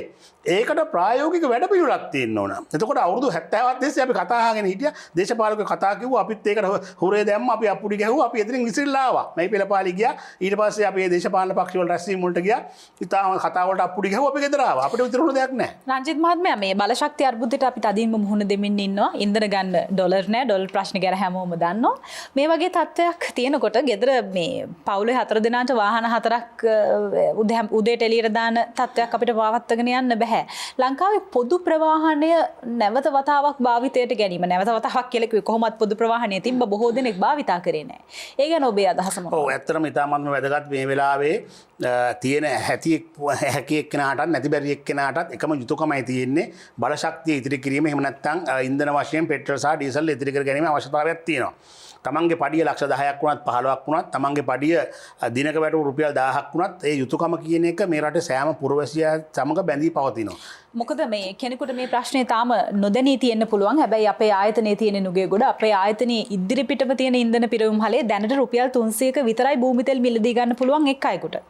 ඔව් ඒක තමයි. දැන් ඒ නිසා ඇත්තටම දැන් ඔබ ඉස්සෙල්ලා කිව්වා වගේ සමහරව ගෙදර එක වාහනේ යන්නේ නැතුව ගොඩක් අය යනවා. ඒකට තමන්ගේ හැකියාව. මෙහෙදි සැලකලියුතු කාරණා තමන්ගේ හැකියාව නෙවෙයි. තමන්ට පුළුවන් නම් මේක ඉතින් සමහරව අනිත් එක පැය 2-3 වාහනේ නවත්තලා වායු සමීකරණය දාගෙන ඉන්නවා මේ අවස්ථාවේ. ඉතින් එතකොට ඒක අපිට කරන්න බැරි දෙයක්. ඉතින් අපිට යම්කිසි කැපකිරීමක් කරන්න වෙනවා. මොකද ඒ තුලින් නැවතත් මේ බාණ්ඩ මිල වැඩිවීම සහ අපිට දෙන සම්පත් ප්‍රමාණය හීන වේගන යනවා, ෂේ වේගන යනවා. ඉතින් ඒ නිසා ඒකට අපි විසඳුමක් අවශ්‍යයි. එතකොට ඇත්තටම දැන් ඉස්සර අපි පහසුවෙන් ලබාගත් දේවල් දැන් අපිට දැනෙන පහසු නෑ. භූමි තෙල් ලබා ගන්න බෑ. ඉස්සර සීමාවක් තිබුණේ නෑ. දැන් අද අපි තිරුංගු පිටි පැකට් දෙකයි අපිට දෙන්නේ සුපර් මාකට් එකෙන් ඕනම කඩේකින් දෙන්නේ. ඉස්සර අපිට එහෙම එකක් තිබුණේ නෑ. ඒතකොට කිරි පිටි දෙන්නේ එකයි. ඉතින් ඒ වගේ සීමාවකට අපි ඇවිල්ලා දෙනවා. දැන් අපිට මේ රතු එලි දැල් වෙලා ඉවරයි. දැන් අපි මේ ප්‍රශ්නෙට මූණ දීලා ඉවරයි. දැන් මූණ දෙන ගමන් තමයි ඉන්නේ. ඉතින් ඒ හින්දා බලශක්ති අර්බුදයට විසඳුමක් වෙන්න නම් අපිට කරන්න පුළුවන් පුරවැසි විදිහට. මොකද අපිට ඩොලර් හොයන්න බෑ. ඩොලර් හොයීමේ මේ ප්‍රායෝගික වැඩිපුරවලක් අපිටත් නැහැ සහ අපිට ඒක තනිව කරන්න බෑ. ඒක රටක් විදිහට තමයි ඒකට කරන්න පුළුවන්. ඉතින් ඒ හින්දා අපිට ඩොලර් හොයන්නත් බෑ. ඉන්ධන ටික මිලදී ගන්නත් බෑ. ලංකාවට ණයට දෙන්නත් බෑ. ඒ හින්දා අපිට කරන්න පුළුවන් කුටුම්බයක් විදිහට අපි ළඟ තියෙන ඩීසල් ටික, පෙට්‍රල් ටික, භූමි තෙල් ටික අර පිටිපස්සෙන් භාවිතා කිරීම විතරයි අපිට කරන්න පුළුවන් තනිව. ඉතින් ඒ හින්දා මේ රටේ සෑම පුරවැසියෙක්ම ඒ ගැන හිතලා යම් කිසි ආකාරයකට කරනවා නම් මේ ලීටරෙත් ඇති. දවසට ලීටරයක් එක්කෙනෙක් ඉතිරි කරොත් පෙට්‍රල් හරි ඩීසල් හරි භූමි තෙල් හරි ඒක ලොකු ඉතිරියක් වෙනවා මේ රටක් විදිහට ගත්තාම. ඉතින් ඒ නිසා මේ අවස්ථාව ඉතාමත්ම අමාරු අවස්ථාවක් විදිහට අපි පිළිගන්න ඕන. කවුරු කොහොම සුරංගනා කතා කිව්වත් අපි අමාරුයි කියලා අපිට දැනෙනවා. මොකද අපි හම්බ කරන මුදල මදි අපිට ජීවත් වෙන්න. විශේෂයෙන්ම අපි ඉස්සර අපි මෑත කාලයේදී අපි ළමයිගේ අධ්‍යාපනයේ ඇත්තට මේකේ තියෙන ඛේදවාචකය තමයි අපි මේ නිතරම කියන මේකෙන් පීඩාවට පත් වෙන ළමයි. මොකද හැමදේම නැති වෙන ළමයිට. මොකද වැඩිහිටියා මත්පැන් පානය කරනවා නම් ඌ කවදාවත් මත්පැන් පානය නතර කරන්නේ නැහැ. එතකොට අම්මගේ මේකප් සෙට් එක නැති කරා කියලා ඔබ හිතනවද? එතකොට අම්මා මේකප් කරගෙන නැති කරන්නේ නැහැ. අම්මා සාරි ගන්න නැති කරන්නේ නැහැ. හැබැයි ළමයාගේ අධ්‍යාපනයේ තියෙන මුදල ඒකට කරකවන්න. මොකද අපිට රුපියල් 50000ක් හම්බ වෙනවා නම් මාසෙට අපිට ලයිට් බිල ගෙවුවේ නැත්නම් ලයිට් කපනවා. වතුර බිල ගෙවුවේ නැත්නම් වතුර බිල කපනවා. වතුර කපනවා. එතකොට ගෙවල් කුලි ගෙවුවේ නැත්නම් ගෙයින් එළියට දානවා. ඒ හින්දා අපිට ආහාර ගන්න ඕන. ඉතින් ඒ හින්දා මොකද අපි කරන්නේ? සමහර ගොඩක් අය කරන්නේ ළමයා විෂයන් 5කට පන්ති යවුවනම් ළමයාට විෂයන් 2යි උගන්වන්නේ. ඉතින් එතකොට ඒ ළමයාගේ අධ්‍යාපනයේ මට්ටම නැතිවීම තුල තව අවුරුදු 10ක 15කින් මොකක්ද මේ රටට වෙන්නේ? අධ්‍යාපනයක් නැති ළමයි පිරිසක් බිහි වෙනවා. ඒ පිහිවීම තුල මේ රට තවත් පිරිහිනවා. මේ සමාජෙ පිරිහිනවා. අපරාධකාරයෝ බිහි වෙනවා. එතකොට මේ දේශපාලකයෝ එකට කැමතියි. දේශපාලකයන්ට ඕන උගත් නැති අධ්‍යාපනයක් නැති පිරිසක්. මොකද උන් ආකර්ෂණය කරගන්න ලේසි. හැබැයි ලෝකෙ පිළිබඳ දැනුමක් තියෙන ඉංග්‍රීසි භාෂාව කතා කරන්න පුළුවන්, කියවන්න පුළුවන්. ලෝකෙ ඒගොල්ලෝ ගැන හොයන්න පුළුවන් මිනිස්සු ඉන්නකොට පාලකයට හරි අමාරුයි. ඉතින් ඒ නිසා අපි කියන්නේ මේ තත්ත්වය තව අවුරුද්දකින් දෙකකින් ඉවර වුණත් මේ රටේ මේ ළමයින්ගේ ආහාර නොමැති වීම තුල ඇති වෙන ඒ පෝෂණ තත්ත්වය නොමැති වීමෙන් ඒ සෞඛ්‍ය පීඩාව ඇති වීම තුල තව අවුරුදු 10කින් 15කින් ළමයි බිහි කරන්න ඉන්න අම්මලා ඒ පොඩි ළමයි ඊට පස්සේ තව අවුරුදු 25ක් විතර උන්ට එයාලා ළමයි බිහි කරන්න සුසු මට්ටමකින් උන්ගේ ළමයි. එතකොට උන්ට ඒ පරපුරට වෙන විනාශය. ඉතින් ඉතින් මේ හැම දේ ගැනම හිතලා මේ හැම දෙයක්ම දේශපාලකයන්ට දාන්න නැතුව අපිට කරන්න පුළුවන් දේ අපි කරන්න කියලා දැන් මේ පටන් ගත්ත වෙලාවෙ ඉවරනකම කියන්නෙත් ඒකයි. මේකේ ආනිසංස තියෙන්නේ මේ මාසයකට දෙකකට නෙමෙයි. තව අවුරුදු 20කට 25කට අපි අරපිටිමැස්ම කටයුතු කරේ නැත්නම් අපි නිසි පෝෂණයෙන් කටයුතු කරේ නැත්නම් අපි මේක කළමනාකර ගන්න නැත්නම් මේකේ වෙන පාඩුව වෙන්නේ තව අවුරුදු 10ක 15ක 20ක අනාගත පරපුරකට. තව ඉපදිලා නැති පරපුරකට මේක වෙන්නේ. ඉතින් ඒ හින්දා අපේ යුතුයකමක් තියෙනවා ජනතාවක් විදියට පාරිභෝගිකයෙක් විදියට මේ සමාජය තුල හැසිරීලා Tamanට පුළුවන් දායකත්වය මේ සමාජයට දීම තුල තව අවුරුදු 10කට 15කට 20කට එහා මේ රටේ අනාගතය සඳහා එහෙම නැත්නම් අනාගතයේ හොඳ පරපුරක් සඳහා දායක වෙන්න තියෙන අවස්ථාව උදා කරගන්න. මේක හොඳම අවස්ථාවක්. අපි කැප කරමු, අපි කැප කරලා අපි ඉතිරි කරමු. අපිට පුළුවන් දේ අපි කරලා මේ ලෝකෙට අපි කියමු අපි ධෛර්යවන්ත ජාතියක්, කැප කරන්න පුළුවන් ජාතියක්. අපි මේක කරගෙන යන් දෝෂාරෝපණය නෙවෙයි අපි වැඩේ පටන් ගමු කියන එක ආරාධනාව මම අවසාන වශයෙන් කරනවා. අපි අහලා තියෙනවා මේ සමහර පිටරටවල් වල හොඳ පුරුදු ස්මාර්ට් කන්සෙප්ට් විදිහට නැත්නම් හැබිට් එකක් විදිහට පුරුද්දක් විදිහට දරුවන්ගේ ජීවිතවලට ලං කරන්න විවිධ ක්‍රමෝපායන් තියෙනවා කියලා. සකසුරුවම අර පිරිමැස්ම මේ විදිහට අපේ දරුවන්ගේ ජීවිතවලට අරගෙන එන්න අම්මලා විදිහට වැඩිහිටියන් විදිහට අපි මොනවද භාවිතා කරන්න ඕනේ උපක්‍රම? අනිවාර්යෙන්ම විතාම හොඳයි ඒ ඔබ අහපු ප්‍රශ්නේ. ප්‍රධානම දේ තමයි ළමයෙකුට සකසුරුවම කියන එක පුරුදු කරන්න හැටි කියන්නේ කරන්න මූලිකවම අම්මා කෙනෙක්ට කරන්න පුළුවන් දේ තමයි එයාට අධ්‍යාපනයේ වටිනාකම කියලා දීම. ඇයි එයා ඉගෙන ගන්න ඕන? දරුවා ඉගෙන ගන්නේ අම්මට තාත්තට නෙමෙයි. එයා ඉගෙන ගන්නේ එයාට. එයාගේ ජීවිතය සාර්ථක කර ගැනීමට තමයි දරුවා ඉගෙන ගන්නේ. ඒ වගේම ඉගෙන නොගත්තොත් මොකද? මෙතන ඉගෙනීම කියන්නේ සහතික එක්රැස් කිරීම නෙමෙයි. ඒක නෙමෙයි ඉගෙනීම. සහතික තියන අය ඕන තරම් ඉන්නවා. සහතික දින මේ රටෙත් ඕන තරම් ඉන්නවා. නමුත් අධ්‍යාපනය කියන්නේ ඒක නෙමෙයි. උගත්කම කියන්නේ ඒක නෙමෙයි. උගත් බුද්ධිමත් කෙනෙක් වෙන්න ඕන. එතකොට ඒකට කරන ප්‍රධානම දේ තමයි අධ්‍යාපනය. ළමයාව අධ්‍යාපනයට යොමු කරන්න ඕන සහ එහි වටිනාකම දරුවාට අවබෝධ කරලා දෙන්න ඕන. සකසුරුවම දෙමෝපියෝ පටන් ගන්න ඕන අන්න එතනින්. ඒ වගේම තමයි පුද්ගලිකව මම මේක පුද්ගලිකයි මන් දන්නේ කොහොම සමාජයේ මේක ගණීද කියලා අම්මා කෙනෙක් හැටියට මම නම් කැමති නෑ කිසිම සේත් ළමයෙක් වෙනුවෙන් අපි කරන වියදමක් කපා හරිනවා කියන එකට. මොකද ඒක නම් කිසිසේත්ම ගැලපෙන දෙයක් නෙමෙයි. මොකද අපි දරුවව හදන්නේ අනාගතයට. අනාගතයේ වෙනුවෙන් අපි හදන කෙනෙක්ව අපි මීට වැඩිය අවුරුදු 10ක් 15ක් 20ක් ඉදිරිය දැකලා ඕන ඒ දරුවාට දෙන අධ්‍යාපනය දෙන්න. එයාට දෙන ආහාර දෙන්න. එයා කවුද කියලා තේරුම් අරගෙන එහෙම කරන්න. එතකොට දරුවා වෙනුවෙන් කරන වියදම් කොහොමද අපි හොයාගන්නේ? වියදම් අර කිව්වා වගේ වියදම් ගොඩක් අපිට මේ එක්ස්පෙන්සස් වැඩි නම් අපි කොහොමද නිව් ඉන්කම් ජෙනරේට් කරන්නේ? කොහොමද අලුත් ආදායම් මාර්ග හොයාගන්නේ? ඒ වගේම දරුවටම කියන්න පුළුවන් පුතේ මේ කැටේට මේ තියෙන කාසි ටික එකතු කරලා තියන්න කියන එක. අනිත් එක තමයි කුඩා දරුවෝ හරි ආසයි ගෙවත්තේ වැඩවලට.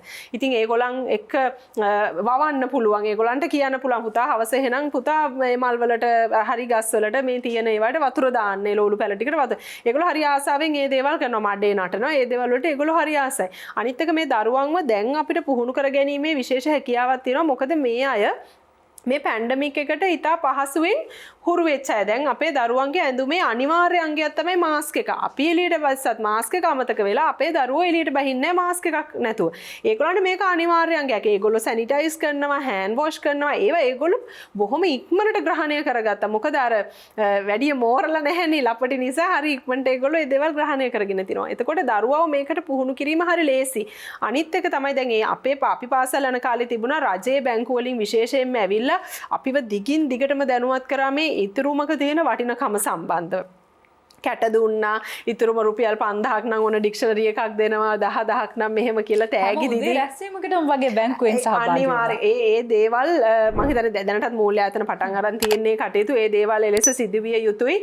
ළමයෙකුට ඇත්තටම මේ මොටිවේට් කරන්න ඉතුරුම් සම්බන්ධව දෙන තෑගි වලටත් වැඩිය මේ එන පොලි ප්‍රතිශතය මේ මුදල් මේ තෑගි නැතත් කමන්නේ ටිකක් වැඩි පොලියකට පොලිය සම්බන්ධව මේවා කළා මේ දරුවන්ට ඒ පිළිබඳ උනන්දු ඇති කරනවා නම් අතිශයින්ම වැදගත් ඒ දේත්. ඒ වගේම විශේෂයෙන් මේ ලන්ච් බොක්ස් එකට දාන කෑම පුතේ මේ ටික ඔයාට ඇතිද මදිද? ඉතුරු කරන්න එපා. මේකයි තත්ත්වය කියන ඒ සත්‍ය පැහැදිලි කරන සමහර දරුවෝ ඉන්නවා කෙලින්ම කියනවා අම්මා ඔච්චර දාන්න එපා වැඩි කියලා. එතකොට ඒ තැනට හිතනවා නම් ඒක හරිම වටිනවා. එහෙම ළමයින්ව හරිම ලේසියෙන් හදාගන්න පුළුවන්. අනිත් වැදගත්ම දේ තමයි ළමයින්ගේ කුසලතා. හැම ළමයෙක්ම එක වගේ නැහැ. ළමයාගේ කුසලතා මොනවද? දැන් අපි අද ඉඳන් මීට අවුරුදු 15ක් 20ක් ඉදිරියේ හිතන්න ඕන. එතකොට මම හදන්නේ මේ මිනිස්සෙක්ව. මම හදන්නේ මගේ පුතාවවත් දුවවවත් නෙමෙයි. මගේ පුතා දුව කියලා මගේ හරහා මේ ලෝකෙට ඇවිල්ලා තියෙන තවත් මිනිස්සෙක්. එතකොට මේ මිනිස්සයාගේ අනාගතේ මම නිමවන්න ඕන. කොහොමද මම එයාගේ අනාගතේ නිමවන්නේ? මොනවද එයාගේ තියෙන දක්ෂතාවය? එයා හොඳ ස්පෝර්ට්ස්මන් කෙනෙක් වෙන විදිය කෙනෙක්ද? නැත්නම් එයා මැත් සයන්ස් පැත්තෙන් ඉදිරියට යයිද? එහෙම නැත්නම් එයා ලෝයර් කෙනෙක් වෙයිද? එහෙම නැත්නම් ප්‍රසන්ටර් කෙනෙක්? එහෙම නැත්නම් එයා ප්‍රොඩක්ෂන් පැත්තේ කෙනෙක්ද? ටුවරිසම් පැත්තේ කෙනෙක්? මෙන්න මේ කියන චරිතේ හැදෙන කහ දෙපැත්තේදී දැනෙන්නේ තේරුම් ගන්න පුළුවන්. ඒ වගේම තමයි අර දොඩංගස්සල දෙහිපල ගන්න එක සමහරට දෙමෝපියන්ගේ හැකියාවන් එකක් දරුවෝ වෙනවා. එතකොට මේක තේරුම් අරගෙන ඒ ඔස්සේ අපි ඉන්වෙස්ට් කරනවා නම් දරුවට බැරි එක කියන්නේ නැතුව මේ ළමයා මැත්ස් වලට අකමැති නම් පුළුවන් තරම් මැත්ස් දාලා ළමයාව ප්‍රෙෂර් කරලා විභාගෙ ෆේල් කරවන්න නැතුව එපා එක දුන්නෙන් පස්සේ ඕක නෙවෙන්නේ. ළමයාට පුළුවන් දෙයට නම් අපි යාට ඉන්වෙස්ට් කරගෙන යන්නේ ඔන්න ඉදිරියේදී එයාගේ අනාගතෙත් සුබයි. එයා දිහා බලලා අපිටත් සුබයි. අන්න ඒ විදිහට අපිට තීරණ ගන්න පුළුවන්. එතකොට විශේෂයෙන් දරුවන්ට සකසුරුවම කියලා දෙනකොට ප්‍රධාන දේ දරුවගේ අධ්‍යාපනය. ඒ වෙනුවෙන් කරන වියදම් කප්පාදු කිරීම කරන එකට නම් පෞද්ගලිකව මම ඊටාම අකමැතියි. මම ඉන්න තීරණය මගේ සියලු දේ විකුණලා හෝ මගේ ළමයින්ට ඒ දේවල් කරන්න ඕන මගේ අන්තිම මොහොත දක්වා මගේ ළමයි වෙනුවෙන් මම කැප වෙන්න ඕන කියන දැඩි තීරණයක මම අම්මා කෙනෙක් හැටියට ඉන්නේ. ඒ නිසා මම කැමතිම නැහැ ඒට එහාට දෙමෝපියන්ව යොමු කරන්න නෑ දරුවා වෙනුවෙන් දේවල් කප්පාදු කරන්න කියන එක නෑ. ඒ අපේ අනාගතය සහ අපි මැරුණට පස්සේ මේ ලෝකේ ඉතුරු වෙන එකම දේ තමයි අපි හදපු එකම දේ අපේ දරුවෝ. අපේ මේ අපේ අනිත් ගෙවල් වලට හුස්ම ගන්නවත් වාහන වලට හුස්ම ගන්න බෑ. හුස්ම ගන්නේ අපේ දරුවෝ විතරයි.